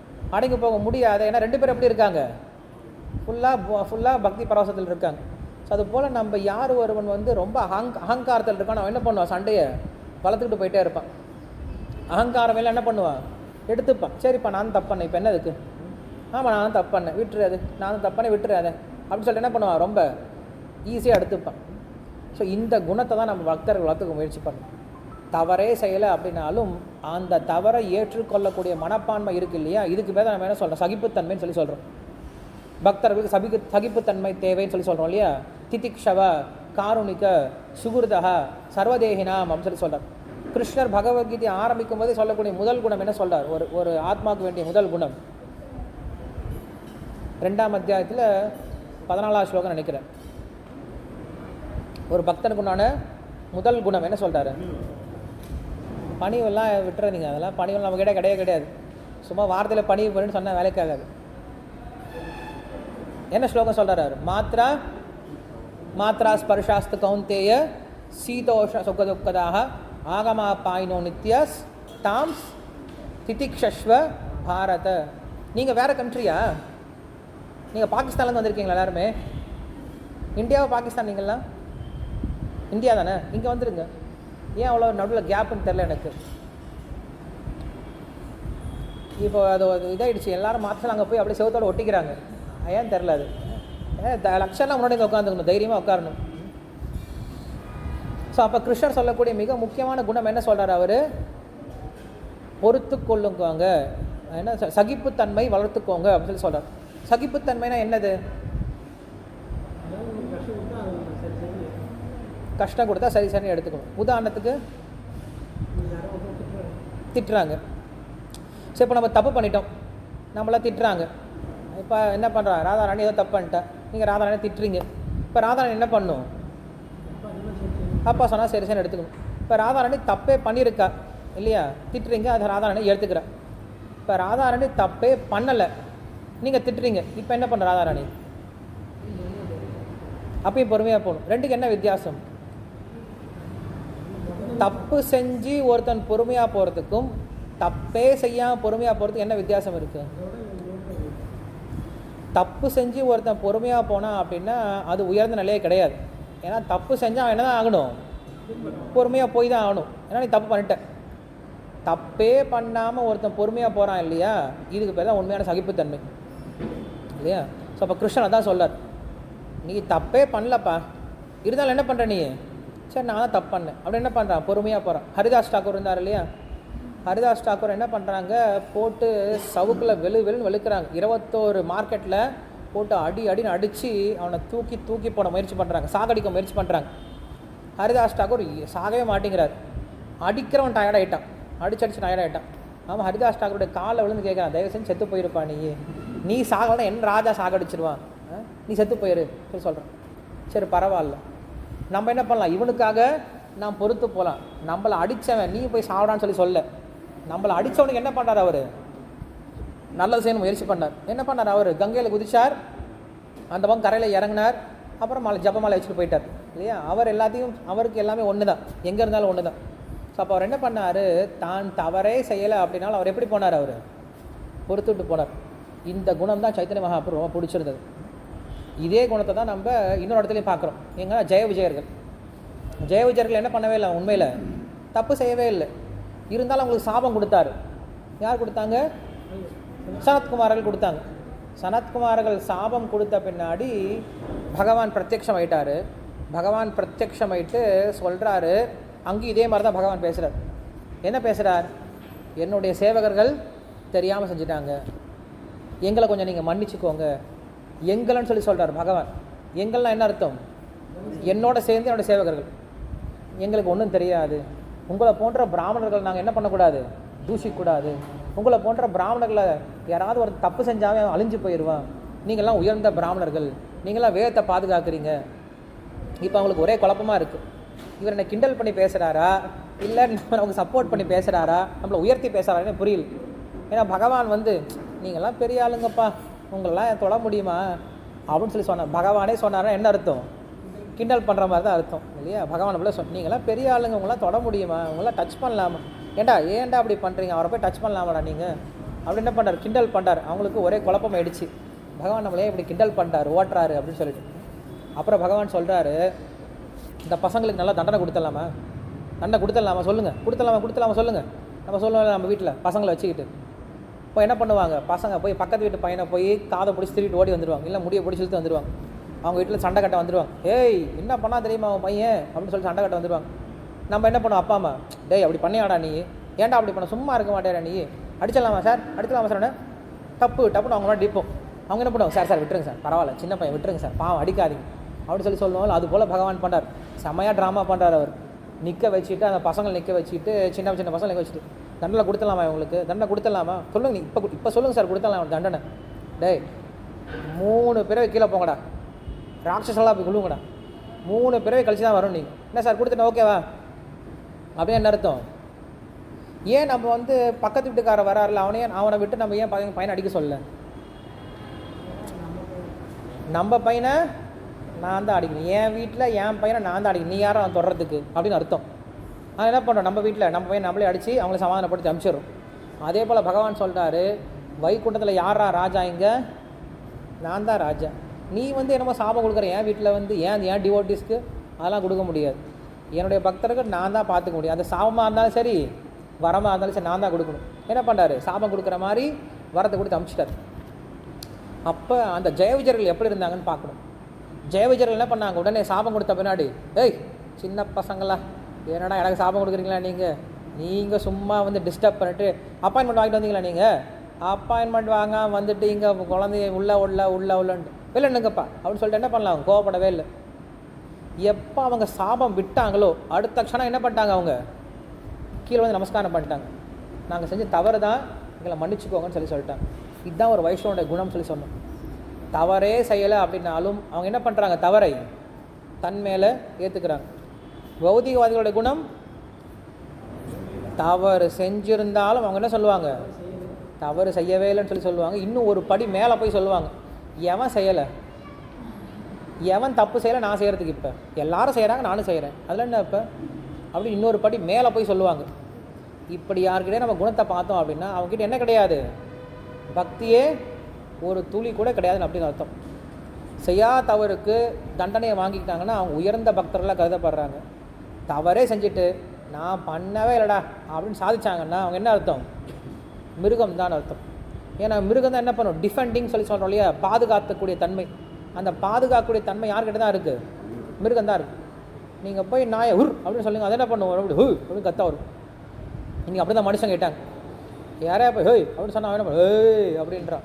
என்ன அர்த்தம், ரெண்டு பேரும் நாய்ங்க தான் அர்த்தம். நாய் உங்களை பார்த்து வல் அப்படின்னு குறைக்குது, நீங்கள் என்ன பண்ணுறீங்க, திரும்பி வல் வல் அப்படின்னு குறைச்சிங்கன்னா என்ன அர்த்தம், அது நினச்சிங்க இது நம்மளோட பெரிய நாயிரான்னு சொல்லிட்டு அது ஓடி போயிடும் இல்லையா. நாய் கூட நம்ம என்ன பண்ண மாட்டோம், சண்டை பண்ண மாட்டோம். அது வல்னு குறைச்சா நம்ம சைலண்டாக போயிட்டே இருக்கும். நாய் குணம் அப்படி தான் இருக்கும், நம்ம என்ன பண்ணோம், பொறுமையாக போடும். ஆனால் இன்றைக்கி என்ன ஆகிடுச்சு, ஒரு பக்தருக்குள்ளார இன்னொரு பக்தர், ஒரு மனுஷனுக்குள்ளே இன்னொரு மனுஷன் என்ன ஆகிறான், யாராவது ஒருத்தன் கோவமாக பேசிட்டா அவன் எப்படி என்ன பேசலனா நான் யார் தெரியுமா, என்னை எப்பட்றா அவன் பேசலான்னு வரிஞ்சுக்கிட்டு என்ன பண்ணுறான் கூட சண்டைக்கு போக ஆரம்பிச்சிடும். ரொம்ப ரொம்ப கீழ்த்தரமான தவறான குணம் இது. நம்மளை அடித்தாலும் என்ன பண்ணும், கம்முன்னு வாங்கிட்டு போயிட்டே இருக்கலாம். வேற ஒரு பக்தனை அடித்த போது நம்ம என்ன பண்ணுறோம், பொறுமையாக இருக்கும். வேற ஒரு பக்தனை யாராவது திட்டுறாங்க அடித்தாங்கன்னா வேணும் சார், சும்மாவா பிரபு என்னென்ன ஆடினாரு வேணும் அவருக்கு. மற்ற பக்தருக்கு பிரச்சனை வரும்போது நம்ம என்ன பண்ணணும், அங்கே போய் நிற்கணும். அங்கே நம்ம பொறுமையாக இருக்கக்கூடாது, அது தப்பான விஷயம் இல்லையா. மற்ற பக்தர்கள் ஒருத்தர் அடிச்சுக்கிறாங்க, பொறுமையாக பார்க்கலாம். எவ்வளோ நான் இப்போ தான் வந்து என்ன பண்ணுறேன், சகிப்புத்தன்மையை கற்றுக்கிறேன். எவ்வளோ தான் அடிச்சுக்கிறாங்க பார்க்கலாமே, அங்கே சகிப்புத்தன்மை பண்ணக்கூடாது. அங்கே என்ன பண்ணும், உடனே இறங்கி சால்வ் பண்ண முயற்சி பண்ணும். நமக்கு வரும்போது நம்ம என்ன பண்ணணும், சகிச்சுக்க கற்றுக்கணும். மற்றவங்களுக்கு வரும்போது என்ன பண்ணணும், அதை நம்ம பொறுத்துக்கூடாது. ஸோ அங்கே பகவான் வந்து அதான் சொல்கிறார். சொல்லி முடிச்சுட்டு அங்கே சொல்கிறார், பகவான் சொல்கிறாரு, எனக்கு இருக்கிறதே பிடிச்ச விஷயம் என்ன தெரியுமா, எந்த பக்தனை பிடிக்கும் தெரியுமா, எந்த ஒரு பக்தன் வேறு ஒரு பக்தனால் பிரச்சனை வரும் பொழுது அந்த பிரச்சனையால் பாதிப்படையாமல் அவர்கிட்ட பொறுமையாக போகிறானோ அந்த பக்தன் எனக்கு ரொம்ப பிடிக்கும்னு சொல்கிறார். இது ஜெய விஜயனுடைய சரித்திரத்தில் நீங்கள் படித்து பார்த்தீங்கன்னா ஸ்ரீமத் பாகவத்தில் இருக்குது. பகவானுக்கு மிகவும் உயர்ந்த குணம், பிடிச்ச குணம் என்ன பக்தன்கிட்ட, என்ன உயர்ந்த குணம், இப்போ தான் சொன்னேன்ல, ஒரு பக்தனிடம் இருந்து நம்ம எவ்வளவு பொறுமையாக போகிறோம். அவங்க நம்மளுக்கு தீங்கே விளைவிச்சால் நம்ம அவங்ககிட்ட எப்படி இருக்கணும், பொறுமையாக இருக்கணும், பணிவாக இருக்கணும். இந்த குணம் இருந்துச்சுன்னா அது பகவானுக்கு மிகவும் பிடிக்கும் அப்படின்னு சொல்கிறார். ஸோ இந்த குணத்தை தான் நம்ம என்ன பண்ணுறோம், இங்கே யமராஜன் கிட்ட பார்க்குறோம். பக்தர்கள் எல்லாம் ஒரே மாதிரி தான் இருப்பாங்க, எங்கேயும் அங்கே மாற்றம்லாம் இருக்காது. அது யமராஜனாக இருந்தாலும் சரி, பிருத்து மகாராஜனாக இருந்தாலும் சரி, இல்லை ஜெய விஜயர்களாக இருந்தாலும் சரி, அப்படிப்பட்ட பக்தர்கள் ஆனால் தான் அவங்க மோட்சம் போக முடியும். புரியுது இல்லையா. மோட்சம் போகணுன்னா அவ்வளோ சிம்பிள் கிடையாது. எல்லாம் ஒரே மாதிரி இருக்கணும், குணத்தில் ஒரே மாதிரி குணம் இருந்துச்சுன்னா அங்கே போய் சேரலாம். ஏன்னா பகவானுக்கு அந்த குணம் இருக்குது. பகவான் எப்படி இருக்கார், பொறுமையாக இருக்கார் இல்லையா, சகிச்சுக்கிட்டு இருக்கார். நம்ம எவ்வளோ தான் குற்றம் செஞ்சாலும் அவங்க என்ன பண்ணுறது கிடையாது, பகவான் நம்மளுக்கு தண்டனையை கொடுக்கறதே கிடையாது. நம்ம ஒரு தவறு 2 தவறாக பண்ணுறோம், ஒரு குற்றம் 2 குற்றமாக பண்ணுறோம். நம்ம எந்திரிச்சதுலேருந்து தூங்குற வரைக்கும் செய்கிறது எல்லாமே என்ன தான், குற்றங்கள் தான், பகவானை செய்யக்கூடிய அபராதங்கள் தான். ஆனால் பகவான் என்ன பண்ணுறார், எல்லாத்தையுமே பொறுத்துக்கிட்டு நமக்கு தேவையானதெல்லாம் கொடுத்துக்கிட்டு வேறு இருக்கார். நம்ம என்ன பண்ணுறோம், மறுபடியும் அந்த தவறு செஞ்சிட்ருக்கோம். ஸோ பகவானுக்கு அந்த குணம் இருக்கும்போது பக்தன்கிட்டே அந்த குணத்தை எதிர்பார்க்குறார் பகவான். இப்படிப்பட்ட குணம் இருந்தால் மட்டும்தான் அந்த ஊருக்கு போக முடியும். இல்லை அந்த ஊருக்கு அமுச்சு வைக்க மாட்டார், அவர் தூக்கி துரத்தி விட்டுருவார். நீங்கள் போங்கப்பான்னு சொல்லிட்டீங்கன்னா அந்த ஊர் ஒன்று தான் க்ளீனாக வச்சுட்ருக்கார். அவர் எல்லா கலெக்ஷன்களும் இங்கே போட்டுட்டு அந்த ஊரை க்ளீனாக வச்சுட்ருக்கார். அந்த ஊரில் போய் நீங்கள் என்ன பண்ணக்கூடாது, மறுபடியும் குப்பை பண்ணிடக்கூடாது. நல்லா குப்பையெல்லாம் அங்கே சேர்த்துக்கிறது கிடையாது, இங்கே போட்டுருவார். இந்த குணத்தை நீங்கள் எப்போ வளர்த்துக்கிட்டீங்களோ அப்போ உங்களுக்கு கிடைக்கும். அங்கே நீங்கள் போய் சேரலாம் இல்லையா. நம்முடைய இறுதி இலக்கு என்ன அப்படின்னா கீர்த்தனையா சதாஹரிஹி இல்லையா, சததம் கீர்த்தயந்தோமா. ஸ்லோகத்தை பகவான் 2 முறை சொல்கிறார் இல்லையா. எப்பயுமே என்னோடய பேர் சொல்லிட்டு இருக்கணும்னு சொல்கிறார். எப்பயுமே பகவானோட பேர் எப்படி சொல்ல முடியும், அதுக்கு என்ன தகுதி வேணும் நம்மளுக்கு, பகவானோட பேரை எப்பயும் சொல்கிறதுக்கு என்ன தகுதி வேணும், வைஷ்ணவ சங்கம். அது ஸ்லோகம் என்னது, ஸ்லோகம் என்னது,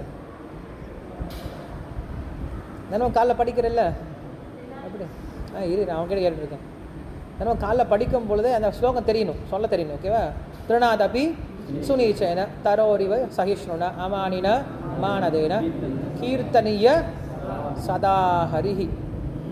இப்படிப்பட்ட நபர்கள் என்ன பண்ண முடியும்? பகவானுடைய நாமத்தை என்னைக்கு சொல்லிட்டு இருக்க முடியும். எப்படிப்பட்ட நபர்கள்? ரொம்ப பணிவான குணத்தில் இருக்கணும், அதே போல் சகிப்புத்தன்மையோடு இருக்கணும். இது ரெண்டும் ஒரு வைஷ்ணவனுக்கு உண்டான மிக முக்கியமான குணம். பணிவு அது ஆட்டோமேட்டிக்காக வந்து தான் ஆகணும். காரணம் என்னது? நம்முடைய தகுதியை புரிஞ்சுக்கிட்டுனா பணிவு தானாக வந்துடும். ஒருத்தன் நெஞ்ச நிமித்து நடக்கிறான், ஏய் நான்டா அப்படின்னு சொல்லி சொல்கிறான். சரி, இப்போ உங்ககிட்ட என்ன இருக்குது? அகங்காரப்படுறது உங்ககிட்ட என்ன இருக்குது? அழகு இருக்கா? அப்படி ஒன்றும் இருக்கிற மாதிரி தெரியல. இருந்தாலும் ஒரு 10 வருஷத்தில் போயிடும். அறிவு இருக்கா? அது இருந்தால் நான் ஏன் இங்கே இருக்க போகிறேன் இல்லையா? சரி, என்கிட்ட பெரிய செல்வம் இருக்கா? இல்லை, நிறைய கஞ்ச பிஷ்ணத்தனம் தான் இருக்குது. சரி, பெரிய புகழ் இருக்கா? அப்படிலாம் ஒன்றும் கிடையாது. நிறைய பலமாவது இருக்கா? 6 பேக் எங்கேயாவது இருக்கா? அப்படிலாம் ஒன்றும் கிடையாது யாருக்கும். சரி, பெரிய துறவாது இருக்கா அவங்ககிட்ட? அதுவும் கிடையாது. என்ன உங்ககிட்ட பெரிய குணம் இருக்குது நீ அகங்காரப்படுறதுக்கு? உங்ககிட்ட என்ன குணம் இருக்குது அகங்காரப்படுறதுக்கு? உங்ககிட்ட ஒன்றுமே இல்லைன்னு ஃபஸ்ட்டு புரிஞ்சுக்கும். உன்னுடைய நிலைமையை புரிஞ்சுக்கிட்டாவே பணிவு என்ன ஆகிடும்? ஆட்டோமேட்டிக்காக வந்துடும். பொறுமை, சகிப்புத்தன்மை. ஒருத்தர் நம்மளை திட்டுறாரு, நீங்களாம் ஏன்டா முட்டாள்தனமாக இருக்க அப்படின்னு சொல்லி திட்டுறாரு. பிரபு, உங்களை எனக்கு முட்டாள் மட்டும் தெரியுமா? நான் முட்டாளுக்கு மேலே, நான் உண்மையில் அயோக்கியன், திருடன் இல்லையா, இன்னும் என்னெல்லாம் தப்பு பண்ணியிருக்கேன் உங்களுக்கு தெரியாது. பாவம், உங்களுக்கு என்ன முட்டாள் மட்டும் தான் தெரியும் பிரபு அப்படின்னு சொல்லிட்டு என்ன பண்ணவருக்கு நம்ம நன்றி சொல்லிட்டு போயிடும். உண்மையில் நம்மளை முட்டாள் சொன்னால் நம்ம இன்னும் என்ன பண்ணுவோம்? ஹேய், நான் முட்டாளா? நான் யார் தெரியுமா? நீ யார்ரா? நான் யார் தெரியுமா? நீ யார்? நீ சொல்ல, நான் யார் தெரியுமா? அவனுக்கே தெரியாது இல்லையா? அதான் கேட்டேன், நான் யார் தெரியுமா, நான் யார் தெரியுமான்னு கேட்டிருக்கான். உபனிஷத்து தான் நீ யார்ரா அப்படின்னு கேட்குது. அகம் பிரம்மா அப்படின்னு சொல்லி சொல்கிறேன். நான் தான் அந்த பகவானுடைய அம்சம்னு புரிஞ்சுக்கணும். அது ஒன்று புரிஞ்சுக்கிட்டா போதும். அது தெரியாமல் என்ன பண்ணுறான் எல்லாரும்? நான் யார் தெரியுமா, நான் யார் தெரியுமான்னு சொல்லிட்டு இருக்காங்க. ஸோ அப்போ அவன் எப்போ பணிவாக இருக்கிறான் அப்படின்னா தன்னுடைய குணத்தை தெரிஞ்சுக்கிறான். என்ன பண்ணுறான்? ஆட்டோமேட்டிக்காக பொறுமையாக இருக்கான். யாராவது நம்மளை திட்டுறாங்க அப்படின்னா அவன் திட்டம் என்ன பண்ணுறான்? ரொம்ப பாசிட்டிவாக எடுத்துக்கிறான். பரவாயில்ல, என் திட்டுறது பரவாயில்ல தான். என்ன இது அப்பப்போ நடக்கும். திடீர்னு பல்ராம் பிரபு ஃபோன் பண்ணுவார். காரணமே சம்மந்தமே எல்லாம் ஃபோன் பண்ணுவார். ஹரிபோல் சீக்கிரம் வாங்க அப்படின்னு சொல்லி சொல்லுவார். எதுக்கு கூப்பிட்டாருன்னு தெரியலையே, எந்த பிரச்சனைக்கு கூப்பிட்றாருன்னு தெரியலையே, இப்போ என்ன தப்பு பண்ணணும்னு தெரியலையே, நம்மளுக்கு நிறையா ஓடிட்டுருக்கு மனசில். இதுக்காக கூப்பிட்டுருப்பாரோ, இதுக்காக கூப்பிட்டுருப்பாரோ, இல்லை இது பண்ணியிருக்கோம் இதுக்காக கூப்பிட்டுருப்பாரோ அப்படின்ற பயத்திலே போய் சேருவோம். போய் சேர்ந்தா ஹரிபோல் இன்னும் அந்த இன்விடேஷன் இந்த நம்பர் மாற்றலையா? இங்கே பாரு, அப்பா இதுதான் கூப்பிட்டாரா? நான் பயந்தே போயிட்டு என்னமோ ஏதோன்ட்டு இல்லையா? ஏன்னா அவ்வளோ இருக்குது லிஸ்ட்டு. ஸோ அது போல் நம்மளை யாராவது திட்டுறாங்கன்னு வச்சுக்கோங்களேன், ரொம்ப சந்தோஷப்படணும். இவ்வளோதானா? நிறைய லிஸ்ட் இருக்குது, பாவம் உங்களுக்கு இவ்வளோ தெரிஞ்சிருக்கு அப்படின்னு என்ன பண்ணணும்? நம்ம பொறுமையாக போய்க்கணும். நம்மளுக்கு அந்த பொறுமை கிடையவே கிடையாது. நம்ம எப்படி வாழ்ந்துட்டுருக்கோம்? நான் தான் தூய பக்தன் அப்படின்ற ஒரு ஸ்டேஜில் வாழ்ந்துட்டுருக்கோம். உண்மையில் நம்ம யார்? ஒரு மனிதனாக கூட வாழ்கிறது கிடையாது. ஒரு நல்ல மனுஷனுக்கு உண்டான குணம் கூட நம்மக்கிட்ட கிடையாது. தூய பக்தன் அப்புறம் பார்த்துக்கலாம் இல்லையா? ஃபஸ்ட்டு ஆத்மாவை வாழ ஆரம்பிக்கலாம், அப்புறம் மகாத்மாவை மாறலாம் இல்லையா? ஃபஸ்ட்டு ஆத்மான்றதை புரிஞ்சிக்கவே இல்லை. ஆத்மானு புரிஞ்சுக்கிட்டா அவன் என்ன பண்ண மாட்டான்? திட்டத்தை எடுத்துக்க மாட்டான் இல்லையா? ஏன்டா இப்படி அசிங்கமாக இருக்க, குண்டாக இருக்க, கருப்பாக இருக்க, ஒல்லியாக இருக்குன்னு சொல்லி யாரை சொல்கிற? நீ என் உடம்ப தானே சொல்கிற, என்ன சொல்ல முடியாது இல்லை, ஆத்மாவை திட்ட முடியாது இல்லையா? அதனால என்ன பண்ண மாட்டான்? பெருசாக பொருட்படுத்த மாட்டான். ஸோ ஆத்மாவை புரிஞ்சுக்கிட்டோன்னு என்ன பண்ண மாட்டான்? ஒருத்தர் திட்டுறதுனாலையோ ஒருத்தர் வெறுக்கிறதுனால என்ன பண்ண மாட்டான்? அதனால் பாதிப்படைய மாட்டான். அப்புறம் பக்தனை பற்றி என்ன சொல்கிறது? ஸோ அப்போ இங்கே யமராஜன் நம்முடைய குணத்தை பார்க்குறோம். யமராஜன் என்ன பண்ணுறாரு? தன்னுடைய சிஷ்யர்கள் செஞ்ச தவறை தன்னுடைய தவறாக உணர்ந்து என்ன பண்ணுறாரு? பகவான்கிட்ட மன்னிப்பு கேட்கக்கூடிய விஷயத்தை பார்க்குறோம். ஸோ இந்த குணத்தை என்ன பண்ணும்? ஒவ்வொரு பக்தனும் வளர்த்து கொள்ள வேண்டும். இந்த மன்னிப்பு கேட்குறது அப்படின்ற தன்மை என்ன பண்ணும்? ஒவ்வொருத்தரும் கொஞ்சமாக வளர்த்துக்கணும். ஃபஸ்ட்டு ரெக்ரெட் ஆகணும். நாம் செஞ்ச தவறை என்ன ஃபஸ்ட்டு என்ன உணரணும். உணர்ந்த பின்னாடி என்ன பண்ணக்கூடாது? மனசை வச்சுட்டு கூடாது. என்ன பண்ண? டேரெக்டாக போய்ட்டு அவங்ககிட்ட பேசிடணும். ரொம்ப நான் தப்பு பண்ணிட்டேன், என்ன மன்னிச்சுக்கோங்க அப்படி என்ன பண்ணலாம்? டேரெக்டாக போயிட்டு சொல்லிடலாம். மனசுக்குள்ளாரே வச்சு பூட்டிகிட்டே வச்சுக்கக்கூடாது. நேற்று நடந்தது. நேற்று நான் அகஸ்மாத் தான் கிளாஸ்லாம் முடிஞ்ச பின்னாடி ஒருத்தர்கிட்ட பேச போனேன். ஸோ பேசிகிட்டு இருக்கும்போது அவர் மைண்ட்லேயே வச்சுட்டு இருந்திருக்கார், 2-3 மாதம் உள்ளே வச்சுட்டு இருந்திருக்கார். ஒரு குரூப் இருக்குது, வாட்ஸ்அப் குரூப். இன்றைக்கி வாட்ஸ்அப் குரூப்லாம் ரொம்ப சீரியஸாக எடுத்துக்கிறாங்க மக்கள். என்ன ஆனது, அந்த குரூப்பில் அவர் கிளாஸுக்கு வரவே இல்லை, 1 மாதமாக கிளாஸுக்கு வரவே இல்லை. கிளாஸுக்கு வராமல் சும்மா இதுக்கு உட்காந்துருக்கிறது அப்படின்னு சொல்லிட்டு என்ன பண்ணாச்சு, கிளாஸுக்கு வராமல் தூக்கி விட்டாச்சு. அது அவருக்கு மனசில் ரொம்ப ஹட் ஆகிடுச்சு. என்ன குரூப்லேருந்து விளக்கிட்டீங்களே, என்ன வாட்ஸ்அப் குரூப்லேருந்து தூக்கிட்டீங்களே, மனசு என்ன ஆகிடுச்சு, ரொம்ப ஹட் ஆகிடுச்சு. நான் அவரை வாரம் பார்த்துட்டு தான் இருக்கேன், பார்க்கும்போது நமஸ்காரம் சொல்லுவேன், அவர்கிட்ட பேசுவேன் இல்லையா, அவங்க கூட ஃபோனில் பேசியிருக்கேன். இப்போல்லாம் இன்ஃபார்ம் பண்ணவே இல்லை, சொல்லவே இல்லை. ஆனால் மனசுலேயே இருந்திருக்கு. என்னது இருக்குது, ஒரு கவலை. என்ன கவலை, வாட்ஸ்அப் குரூப்பில் இருந்து நீக்கியாச்சு. பெரிய கஷ்டம் இல்லையா? இன்றைக்கி உலகத்தில் வாட்ஸ்அப் குரூப்பில் சேர்ந்துட்டோம் அப்படின்னா, வாவ் நான் வாட்ஸ்அப் குரூப்பில் சேர்ந்துட்டேன். எஸ், வாட்ஸ்அப் குரூப்லேருந்து சேர்ந்து ஒன்றும் பண்ண மாட்டாங்க, சும்மா தான் உட்காண்ட்ருப்பாங்க. ரிப்ளை ஒன்றும் வராது, ரெஸ்பான்ஸ் ஒன்றும் வராது, படிக்கவும் மாட்டாங்க, ஆக்டிவாக இருக்க மாட்டாங்க. ஆனால் அதுலேருந்து நீங்கள் எடுத்துட்டிங்கன்னு வச்சுக்கோங்களேன், ரொம்ப ஹட் ஆகிடுவாங்க. எதுக்கு பண்ணீங்க, நான் எப்படி இருந்தேன் தெரியுமா, ஏன் அதெல்லாம் தூக்குனீங்க, எதுக்குப்பா சும்மா இருந்துக்கிட்டு. இன்றைக்கி எக்ஸாம்பிளாக இப்படி சொல்ல வேண்டியதாகிடுச்சு, வாட்ஸ்அப் வச்சு எக்ஸாம்பிள்லாம் சொல்ல வந்துடுச்சு. சாஸ்திரத்தில் இனிமேல் வாட்ஸ்அப் வார்த்தைகள் இதை சோஷியல் மீடியாவில் ஆட் பண்ண போல இருக்குது. இதெல்லாம் சொன்னால் எக்ஸாம்பிள் சொன்னால் தான் புரியுது. ஸோ அப்போ அவர் யோசிக்க ஆரம்பித்தார், யோசிச்சுட்டே இருந்திருக்கார், மனசில் வச்சுட்டு இருந்திருக்கார். நான் போய் பேசிகிட்டு இருக்கும்போது ஓப்பனாக சொன்னார், இந்த மாதிரி ஏன் என்னை தூக்கிட்டீங்க, எனக்கு ரொம்ப மனசு கஷ்டமாகி போயிடுச்சு. இதுக்காக கஷ்டப்பட்டுருக்கீங்க, இதை சொன்னால் உடனே ஆட் பண்ண போகிறேன், நீங்கள் கிளாஸுக்கு ஏன் வரவே இல்லை. நிறைய பேருக்கு நிறைய வேலை இருக்கும் பிரபு, நாங்களாம் பிஸியான ஆளுங்க, ஓடிக்கிட்டே இருப்போம். சரி, அவள் பிஸி இல்லாதவங்க தான் கிளாஸ் அட்டன் பண்ணுவாங்களா? பிஸி இல்லாதவங்க ஒன்றும் வேலை இல்லாமல் கிளாஸ் கொடுத்துட்ருக்கானா? எல்லாருக்கும் பிஸி இருக்குது. அதனால் யாரும் வேணான்னு சொல்ல, நீங்கள் போகும்போது என்ன பண்ணுங்கள், வர முடியலன்னா இன்ஃபார்மாவது பண்ணும்ல. ஒரு கிளாஸுக்கு வர முடியல என்ன பண்ணலாம், அட்லீஸ்ட்டு இன்ஃபார்மாவது பண்ணலாம், ரெஸ்பாண்டாவது பண்ணும். நேற்று ஃபார் எக்ஸாம்பிள் பக்தி சாஸ்திரி கிளாஸ் இப்போ சொல்லி கொடுத்துட்ருக்கோம், எவ்ரி சண்டே சொல்லி கொடுத்துட்ருக்கோம். நேற்று குரூப்பில் மெசேஜ் பண்ணியிருந்தேன், பக்தி சாஸ்திரி கிளாஸுக்கு வரவங்க ஹரே கிருஷ்ணான்னு மெசேஜ் பண்ணுங்க அப்படின்னு போட்டிருந்தேன். ரிப்ளை வரல. சரி, நிறைய பேர் இங்கிலீஷ் புரியாதுன்னு சொல்லிட்டு என்ன பண்ணேன், வாய்ஸ் மெசேஜ் அமிச்சேன். தமிழில் தான் வாய்ஸ் மெசேஜ் அமிச்சேன், தெலுங்கில் அனுப்பல, தமிழில் ரெக்கார்ட் பண்ணி அமிச்சேன். நீங்கள் பக்தி சாஸ்திரி கிளாஸுக்கு வரீங்க அப்படின்னா ஹரே கிருஷ்ணான்னு மெசேஜ் பண்ணுங்கள் அப்படின்னு அமிச்சேன். ரிப்ளை வரவே இல்லை. மேபி இனிமேல் நான் தெலுங்கு, சான்ஸ்கிரிட்டு, கன்னடா, ஹிந்தி, மலையாளம்லாம் யூஸ் பண்ணும் போல் இருக்குது. ஏன்னா லாங்குவேஜில் சொல்ல வைக்கணும்னு தெரியல. ஹரே கிருஷ்ணன். அப்போ இப்போ என்ன ஆகுது, ரெஸ்பாண்ட் பண்ணாதப்போ என்ன ஆகுது அப்படின்னா, நம்மளுக்கு உண்மையாலுமே நம்மளை அவங்க டீச்சராக ஏற்றுக்கிட்டாங்களா இல்லையா, உண்மையிலும் நம்ம சொல்லிக் கொடுக்கக்கூடிய கோர்ஸு மதிப்புள்ளதா இல்லையா நம்மளுக்கு தெரிய மாட்டேங்குது. ஸோ அப்போ என்ன பண்ணுறோம், பக்தர்கிட்ட என்ன கேட்குறோன்னா, ஃபஸ்ட்டு ரெஸ்பாண்ட் பண்ண தெரிஞ்சுக்கோங்க. ஒருத்தர் கொஷின் கேட்டால் என்ன பண்ணும், ரெஸ்பாண்ட் பண்ணும். உன் பேர் என்ன? குஹன் குஹன் கிருஷ்ணன். உன் பேர் என்ன? உன் பேர் என்ன? அவன் என்ன பண்ணுறான், பேர் கேட்டால் சொல்கிறான், ரெஸ்பாண்ட் பண்ணுறான். நான் கேட்டே இருக்கேன், உன் பேர் என்ன, உன் பேர் என்ன, உன் பேர் என்ன, அப்படியே உட்காந்துருந்தா என்ன என்ன அர்த்தம்? ரெண்டே அர்த்தம் தான். என்னென்ன அர்த்தம் இருக்குது? ஒன்று, அவனுக்கு காது இல்லை, இல்லைன்னா என் மேலே மதிப்பு இல்லை, இவன் என்ன கேட்குறது நான் என்ன சொல்கிறது இல்லையா?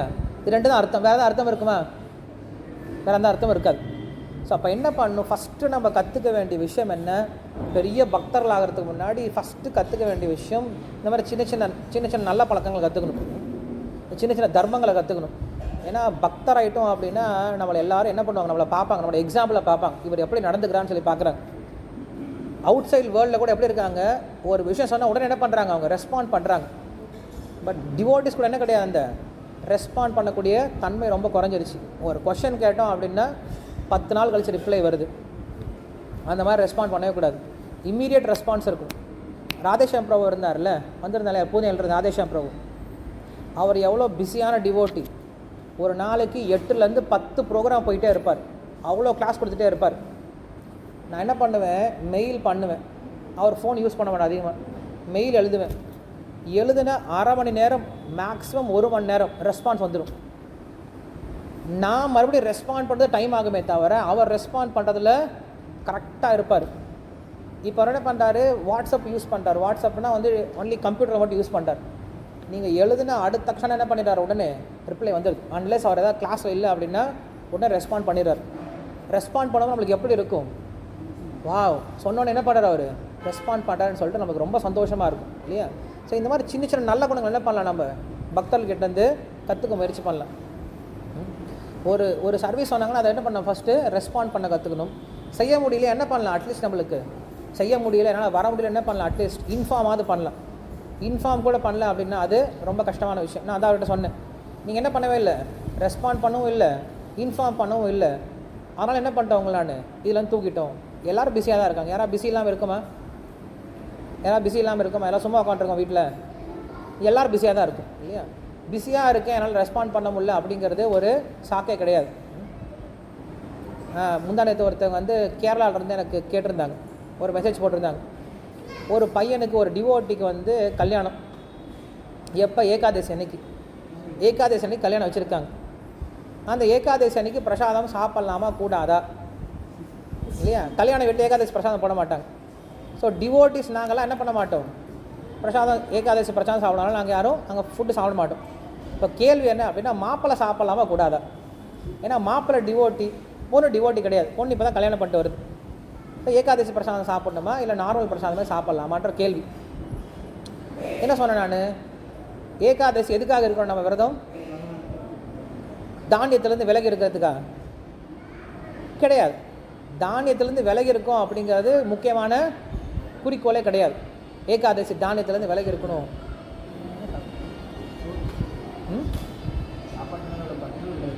இல்லை சத்தம் என்னது? ஸோ நம்ம ஏகாதசி விரதம் ஏன் இருக்கணும் அப்படின்னா ஒரே ஒரு காரணம் தான், நம்மளுடைய டைம் என்ன பண்ணலாம், நம்ம டிவோஷனுக்கு அதிகமாக யூஸ் பண்ணலாம் அப்படின்ற ஒரே ஒரு காரணம் தான் ஏகாதசி விரதம் இருக்கிறது. ஸோ அப்போ ஏகாதசி விரதத்துடைய நோக்கம் என்னென்னு புரிஞ்சுக்கணும். ரெண்டாவது, இப்போ அந்த மாப்பிள்ளை ஏகாதசி அன்னைக்கு நான் பிரசாதம் சாப்பிட மாட்டேன் அப்படின்ட்டு கல்யாண நாளில் ஃபஸ்ட் நாளே சொன்னாலும் என்ன ஆகும், ஃபஸ்ட்டு நாள்லேருந்தே சண்டை வந்துடும். மாப்பிள்ளை சொல்கிற பேச்சை கேட்க மாட்டேங்கிறாரு, மாப்பிள்ளை இந்த மாதிரி தான் இருப்பார் போல இருக்குது, நம்மளுக்கு இது செட் ஆகுமோ செட் ஆகவோ தெரியலையே அப்படின்ட்டு ஃபஸ்ட் நாள் என்ன ஆகிடும், அங்கே பெரிய பாதிப்பை உண்டாக்கிடும். அதனால் என்ன பண்ணுங்கள், ஏகாதசி அன்றைக்கி அவங்க சொல்கிற ஃபுட்டை நல்லா சாப்பிடுங்க. அடுத்த நாள் என்ன பண்ணுங்கள், நீ ஏகாதசி விரதத்தை இருந்துடுங்க. நிர்ஜல ஏகாதசி அன்னைக்கு ஃபுல் ஃபாஸ்டிங் இருந்துருங்க அப்படின்னு சஜஷன் கொடுத்தேன். ஸோ அப்போ இங்கே விஷயம் என்ன அப்படின்னா, பக்தர்கள் வந்து ஒரு சில சமயம் ஸ்ட்ரிக்டாக இருப்பாங்க. பட் சூழ்நிலைக்கு தான் என்ன பண்ணணும், கொஞ்சமாவது நம்ம ஃப்ளெக்சிபிளாக இருக்கணும். அதனால் நம்ம யாரும் ரெஸ்ட்ரிக்ட் பண்ணுறது கிடையாது. நீங்கள் வந்து கிளாஸ் அட்டன் பண்ணி ஆகணும், நீங்கள் வந்து செஞ்சாகணும், யாரும் என்ன பண்ணுறது கிடையாது, நம்ம ரெஸ்ட்ரிக்ட் பண்ணுறது கிடையாது. பட் அதே சமயத்தில் பக்தர்களுடைய ரெஸ்பான்ஸ் எப்படி இருக்கணும், ஓரளவுக்கு இருக்கணும். அவங்களுக்கு ரெஸ்பாண்ட் பண்ணணும். நம்ம ரெஸ்ட்ரிக்ட் பண்ணாமல் ரொம்ப ஃப்ளெக்சிபிளாக விட்டு அவங்க என்ன பண்ணக்கூடாது, அட்வான்டேஜ் எடுத்துக்கூடாது. பரவாயில்ல எதுவும் கண்டுக்க மாட்டாங்க அப்படின்னு அட்வான்டேஜ் எடுத்துக்கூடாது. அவங்களுடைய கண்ணோட்டத்துலேருந்து அவங்க எப்படி இருக்காங்க, ஃப்ளெக்சிபிளாக இருக்காங்க. நம்முடைய கண்ணோட்டத்துலேருந்து நம்மளும் எப்படி இருக்கணும், கொஞ்சம் ரெஸ்பான்சிபிலிட்டியோடு இருக்கணும். ஸோ இங்கே என்ன பண்ணுறார், யமராஜன் ரெஸ்பான்சிபிலிட்டி எடுத்துக்கிறார், தன்னுடைய பொறுப்பு எடுத்துக்கிறார். தான் இவங்க எல்லாருக்கும் தலைவனாக இருக்கிறதுனால தொண்டர்கள் செஞ்ச தவிர என்ன பண்ணுறாரு, அவர் தன் மேலே எடுத்துக்கிறார். குடும்பத்தில் ஒரு பிரச்சனை யார் தான் எடுத்துக்க முடியும் பொறுப்பு, அதுக்கு தலைவர் தான் எடுத்துக்க முடியும். ஒரு சிஷ்யர்கள் பண்ணக்கூடிய தவறை யார் தான் எடுத்துக்க முடியும், குரு தான் எடுத்துக்க முடியும். பிரஜைகள் பண்ணக்கூடிய தவறை ராஜா தான் எடுத்துக்க முடியும் இல்லையா? ஸ்டூடெண்ட்ஸ் பண்ணக்கூடிய தப்பை டீச்சர் எடுத்துக்கிறாங்களா இன்றைக்கி? அதெல்லாம் கிடையாது. பையன் ஃபஸ்ட்டு மார்க் வாங்கிட்டான் அப்படின்னா நான் சொல்லி கொடுத்தேன் அதனால் ஃபஸ்ட் மார்க் வாங்கியிருக்கேன். பையன் அயோக்கியனா போயிட்டான், சரியில்லை சார், எவ்வளோ சொல்லி கொடுத்தாலும் சேர மாட்டேங்கிறேன், நான் என்ன பண்ணுறது அதுக்கு? அப்படியே பொறுப்பு துறப்பு டிஸ்க்ளைமர் போட்டுறாங்க, பொறுப்பு துறப்பு எனக்கு இவனுக்கு சம்மந்தமே இல்லைன்னு சொல்லிடுறாரு. பிரச்சனை வந்தால் அவன் தான், நல்லது நடந்தால் நான் தான் இல்லையா? இது எல்லா இடத்துலையும் நடந்துகிட்ருக்கு. இப்போ அது கொஞ்சம் மாற்றி எடுத்துக்கணும். நல்லது நடந்தால் இவங்க எல்லாருமே, பிரச்சனை நடந்தால் அதுக்கு நான் தான் காரணம். இதுதான் பக்தனுடைய குணம். நம்ம ஏன் இந்த பாகவதெல்லாம் படிச்சுட்டு இருக்கோம், டைம் இல்லாமையா? நிறைய டைம் இருக்குன்னா காலையில் ஒரு சடங்கு பாகவதம் படித்தா தான் கீழே பிரசாதம் போடுவாங்க, அதனாலயா? கண்டிப்பாக கிடையாது. பாகவதம் ஏன் படிக்கிறோம், இதில் இருக்கக்கூடிய குணங்கள் என்ன பண்ணும், கொஞ்சம் கொஞ்சமாக நம்ம வாழ்க்கையில் அப்ளை பண்ண ஆரம்பிக்கணும். அப்ளை பண்ணாமல் படித்து ஒரு பிரயோஜனமும் கிடையாது. இந்த கலியுகத்தில் இது இன்ஃபர்மேஷன் வேர்ல்டு, நிறைய இன்ஃபர்மேஷன் இருக்குது. நீங்கள் கூகுளில் போயிட்டு நிறைய இன்ஃபர்மேஷன் கிடைக்கும். இன்ஃபர்மேஷனால் ஒரு பிரயோஜனம் கிடையாது. டிரான்ஸ்ஃபார்மேஷன் இருக்கணும். இன்ஃபர்மேஷன் என்னவா மாறணும், டிரான்ஸ்ஃபார்மேஷனாக மாறணும். ஒரு அம்மா இந்திரதும்ன மகாராஜனுடைய ஒரு சிஷ்யை, அவங்க சின்ன வயசில் இருக்கும்போது ஒரே ஒரு விஷயத்தை கேள்விப்பட்டிருக்காங்களாம். ஸ்ரீல பிரபுபாதருக்கு புஸ்தக விநியோகம் அப்படின்னா ரொம்ப பிடிக்கும் அப்படின்ற ஒரே ஒரு விஷயத்தை கேட்டிருக்காங்க. அவங்க மனசு என்ன பண்ணிட்டாங்க, அதில் ஃபிக்ஸ் பண்ணிட்டாங்க. 30 வருஷமாக ரஷ்யாவில் 30 வருஷமாக தினசரி புக் டிஸ்ட்ரிபியூஷன் பண்ணியிருக்காங்க. அவங்க ஜென்மாஷ்டமி கொண்டாடியது கிடையாது, ராமநவமி அவங்களுக்கு கிடையாது, அவங்களுக்கு வேறு எந்த விதமான ஃபெஸ்டிவலும் கிடையாது. அவங்களோட தினசரி ஃபெஸ்டிவல் என்ன தான், ரோட்டில் நின்று புக்கு விற்கிறது. பிருந்தாவன் வந்தது கிடையாது, மாயாப்பூர் வந்தது கிடையாது, இந்தியாவுக்கே வந்தது கிடையாது. அவங்களுடைய ஒரே ஒரு சேவை புஸ்தக விநியோகம் தான். 30 வருஷமாக செஞ்சிட்ருக்காங்க. அப்படி செய்ய செய்ய இந்த விஷயமானது அவருடைய குரு மகாராஜுக்கு போகுது, இந்திரத்யும்ன மகாராஜுக்கு போகுது. இந்திரத்யும்ன மகாராஜ் என்ன பண்ணுறாரு, இதுக்காகவே அவங்கள பார்க்கணும் அப்படின்னு சொல்லிட்டு மெனக்கட்டு ரஷ்யாவுக்கு போய் அந்த பாட்டியினுடைய ரூமில் உட்காந்து அவங்களோட பேசிட்டு அவங்க காலில் விழ முடியாது இல்லையா, சிஷ்யாக இருக்காங்க. அவங்க நமஸ்காரம் பண்ணிவிட்டு இப்படிப்பட்ட சிஷ்யை கிடைக்கிறதுக்கு நான் பாக்கியம் பண்ணியிருக்குன்னு சொல்லிட்டு அவங்க நமஸ்காரம் பண்ணிவிட்டு அந்த சிஷ்யைக்கு அந்த மாதாஜிக்கு இவங்களை விருந்தாவனை கூட்டிகிட்டு போகணும், நம்ம செலவில் கூட்டிகிட்டு போகலான்னு சொல்லிட்டு பக்தர்கள்லாம் என்ன பண்ணாங்க, சேர்ந்து விருந்தாவனுக்கு மாயாப்பூர்லாம் கூட்டிகிட்டு போய் சுற்றி காட்டினாங்களாம். ஸோ அப்போ அந்த அம்மா பண்ண விஷயம் ஒன்று தான். அந்த அம்மாவுக்கு நிறைய ஸ்லோகம்லாம் தெரியாது, நிறைய பண்டிதர்கள்லாம் கிடையாது, பெரிய பெரிய பொறுப்பெல்லாம் கிடையாது இல்லையா, நான் இன்சார்ஜ் மேனேஜர் இல்லையா லீடர் அப்படின்ற பொறுப்பெல்லாம் கிடையாது. அந்த அம்மா என்ன பண்ணாங்க, கேட்டது ஒரு விஷயந்தான், அந்த ஒரு விஷயத்தை என்ன பண்ணிட்டாங்க, அவங்க லைஃபாக மாற்றிக்கிட்டாங்க, லைஃப்பை கோலாக மாற்றிக்கிட்டாங்க. இது போல் தான் பக்தர்கள் இருக்கணும். ஏதாவது ஒரு விஷயத்தில் ஏதாவது ஒரு பக்தி சேவை என்ன பண்ணுங்கள், நீங்கள் ஸ்ட்ராங்காக பிடிச்சிக்கோ.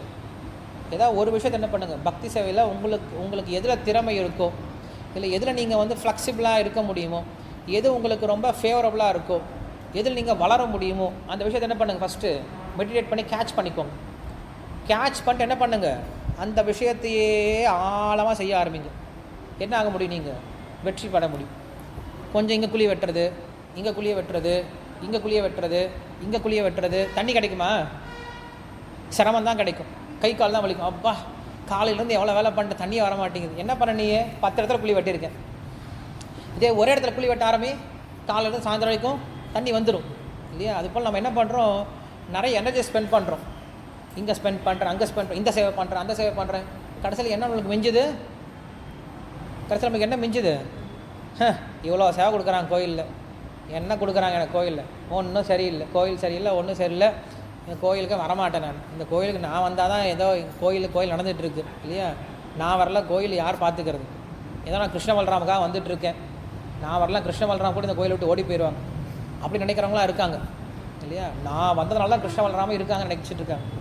கிடையாது, கிருஷ்ண பலராம் என்றைக்கு இருந்ததாக இருக்காங்க. ஸோ அப்போ நான் புரிஞ்சிக்க வேண்டியது, நம்ம என்ன பண்ணணும், ஏதாவது ஒரு சேவை என்ன பண்ணிக்கோங்க, ஃபஸ்ட்டு உங்கள் மைண்டில் ஃபிக்ஸ் பண்ணிக்கோங்க. இல்லை குரு கண்டிப்பாக உங்களுக்கு ஒரு சேவை கொடுத்துருப்பார், அந்த மைண்டில் ஃபிக்ஸ் பண்ணிக்கோங்க. அந்த ஒரு சேவை என்ன பண்ணுங்க, நீங்கள் மைண்டில் மெடிடேட் பண்ணுங்கள். இது எப்படி இன்னும் நல்லா பண்ணுறது, எப்படி இன்னும் பெட்டராக பண்ணுறது. சர்வீஸ் சொன்ன உடனே செய்கிறது, சொல்லி செய்கிறதுக்கு பேர் சேவை கிடையாது. சொன்ன சேவை என்ன பண்ணணும், இன்னும் கொஞ்சம் மெடிடேட் பண்ணி அதை பெஸ்ட்டாக செய்கிறதுக்கு பேர் சொல்கிறோம், நம்ம சேவைன்னு சொல்கிறோம். இது எப்படி இன்னும் அதிகப்படுத்துறது, இன்னும் எப்படி இன்னும் நான் இன்னும் பெட்டராக பண்ணுறது, இன்னும் எப்படி ஃபைனாக பண்ணுறது, என்ன பண்ண கொஞ்சம் கொஞ்சமாக யோசிக்க ஆரம்பிக்கும். ஸோ இப்படி செய்ய ஆரம்பித்தோம் அப்படின்னா அந்த சேவையில் நம்ம என்ன பண்ண முன்னேற முடியும். அந்த சேவை பகவானுக்கு ரொம்ப சந்தோஷத்தை கொடுக்கும். ஸோ இங்கே நம்ம பார்க்குறோம், யமதர்மராஜனை பார்க்குறோம். அவர் என்ன பண்ணுறார், செய்யா தவறுக்கு, தன்னுடைய சேவகர்கள் செஞ்ச தவறுக்கு என்ன பண்ணுறார், அவர் பொறுப்பேற்றுக்கிட்டு அந்த பிரச்சனைக்கு என்ன பண்ணுறார், உடனே பகவான்கிட்ட நமஸ்காரம் பண்ணிட்டார். பகவான்கிட்ட வந்து மன்னிப்பு கேட்குறார். மன்னிப்பு கேட்கணும் அப்படின்ற அவசியமே கிடையாது, ஏற்கனவே என்ன பண்ணிட்டாங்க, விட்டு வந்துட்டாங்க, நம்ம அதையும் செய்வோம், அதான் விட்டுட்டோம் இல்லை அதுக்கு மேலே என்ன பண்ணுறார், மன்னிப்பும் கேட்குறார். அந்த தவறு செஞ்சிடுவேன்னு சொல்லிட்டு அவரோட மனசில் குத்திக்கிட்டே இருக்குது. நம்ம என்ன பண்ணுவோம், ஒரு தவறு செஞ்சுட்டு அதான் விட்டேன்ல, இப்போ தான் விட்டேன்ல, கிடையாது. மன்னிப்பு கேட்குற வரைக்கும், அவங்க நம்மளை மன்னிக்கிற வரைக்கும் என்ன பண்ணக்கூடாது, அதை விடாமல் அவங்க செஞ்சிட்ருக்கோம். ஸோ அஜாமிலன் வந்து உண்மையில் தவறே செஞ்சான், ஆனால் அவன் செஞ்ச ஒரே ஒரு நல்ல காரியம் என்னது, நாராயணா அப்படின்ற நாமத்தை சொன்னான். நாராயணன் நாமத்தை சொன்னான். அவனுக்கு இவ்வளோ பறிஞ்சிட்டு பேசுகிறார் யமதர்மராஜன், இவ்வளோ பேசுகிறார். ஸ்ரீமத் பாகவத்தில் அஜாமிலனை போன்ற ஒருவனை பேசுகிறதுக்கு காரணம் என்ன அப்படின்னா, அயோக்கியன்றதுனால கிடையாது. அயோக்கியனாக இருந்தாலும் அவன் என்ன பண்ணான், நாராயண நாமத்தை எடுத்துக்கிட்டான் இல்லையா. ஸோ ஸ்ரீமத் பாகவத்தில் ஒருத்தருடைய பேரை பேசணும், ஒருத்தருடைய பேர் வரணும் அப்படின்னா அப்படிப்பட்ட ஆத்மாவை இல்லைன்னா இந்த ஸ்ரீமத் பாகவதம் இதை பற்றி பேசவே பேசாது. ஸ்ரீமத் பாகவத்தில் இந்த அஜாமிலன் கதை இருக்கு இல்லையா, இந்த கதையை சுகதேவ கோசாமி எங்கே கற்றுக்கிட்டா தெரியுமா, இந்த கதை யார்கிட்ட இருந்து கேட்டால் தெரியுமா. சுகதேவ கோசாமி என்ன பண்ணுறாரு, கதை சொல்லிகிட்டு இருக்கார். கதை எங்கே கேட்டிருக்கணும்ல, சுகதேவ கோஸ்வாமி இந்த கதையை எங்கேயாவது கேட்டிருக்கணும். எங்கே கேட்டார் யாருக்கா தெரியுமா?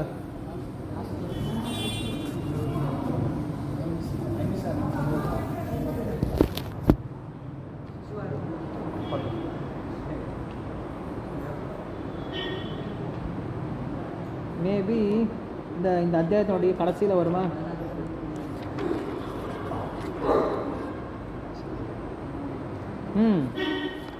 இந்த அத்தியாயத்தோட கடைசியில் இருக்கு.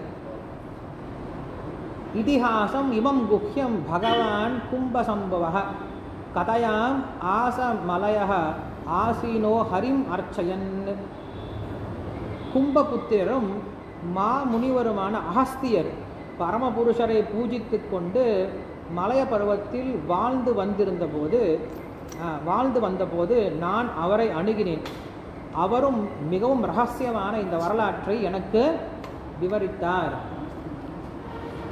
அஜாமில உபாக்கியானம் யார் சொல்லிக் கொடுத்தது? அகஸ்திய முனிவர் சொல்லிக் கொடுத்துருக்கார். எங்கே? மலைய தேசத்தில். அகஸ்திய முனிவர் அலங்காரம் பண்ணிகிட்டு இருக்கார், விக்கிரகத்துக்கு நமஸ்காரம் பண்ணிட்டு பூஜை பண்ணிகிட்டு இருக்கார். அப்போ சுகதேவ கோஸ்வாமி அங்கே போயிருக்கும்போது பகவானுடைய நாமத்துடைய மகிமையை சொல்லுங்கன்னு சொல்லி கேட்டிருக்கார் அகஸ்தியர்கிட்ட. அப்போ அகஸ்தியர் என்ன பண்ணுறாரு? பகவானுடைய பாதத்தை பிடிச்சிக்கிட்டு ஹரிநாமம் தான் சத்தியம், ஹரிநாமம் தான் ஒருத்தனை உய்விக்கும், ஹரிநாமத்தை தவிர வேறு கதி கிடையாது என்ன பண்ணுறாராம்? சத்தியம் பண்ணி சொன்னாராம் இந்த கதையை.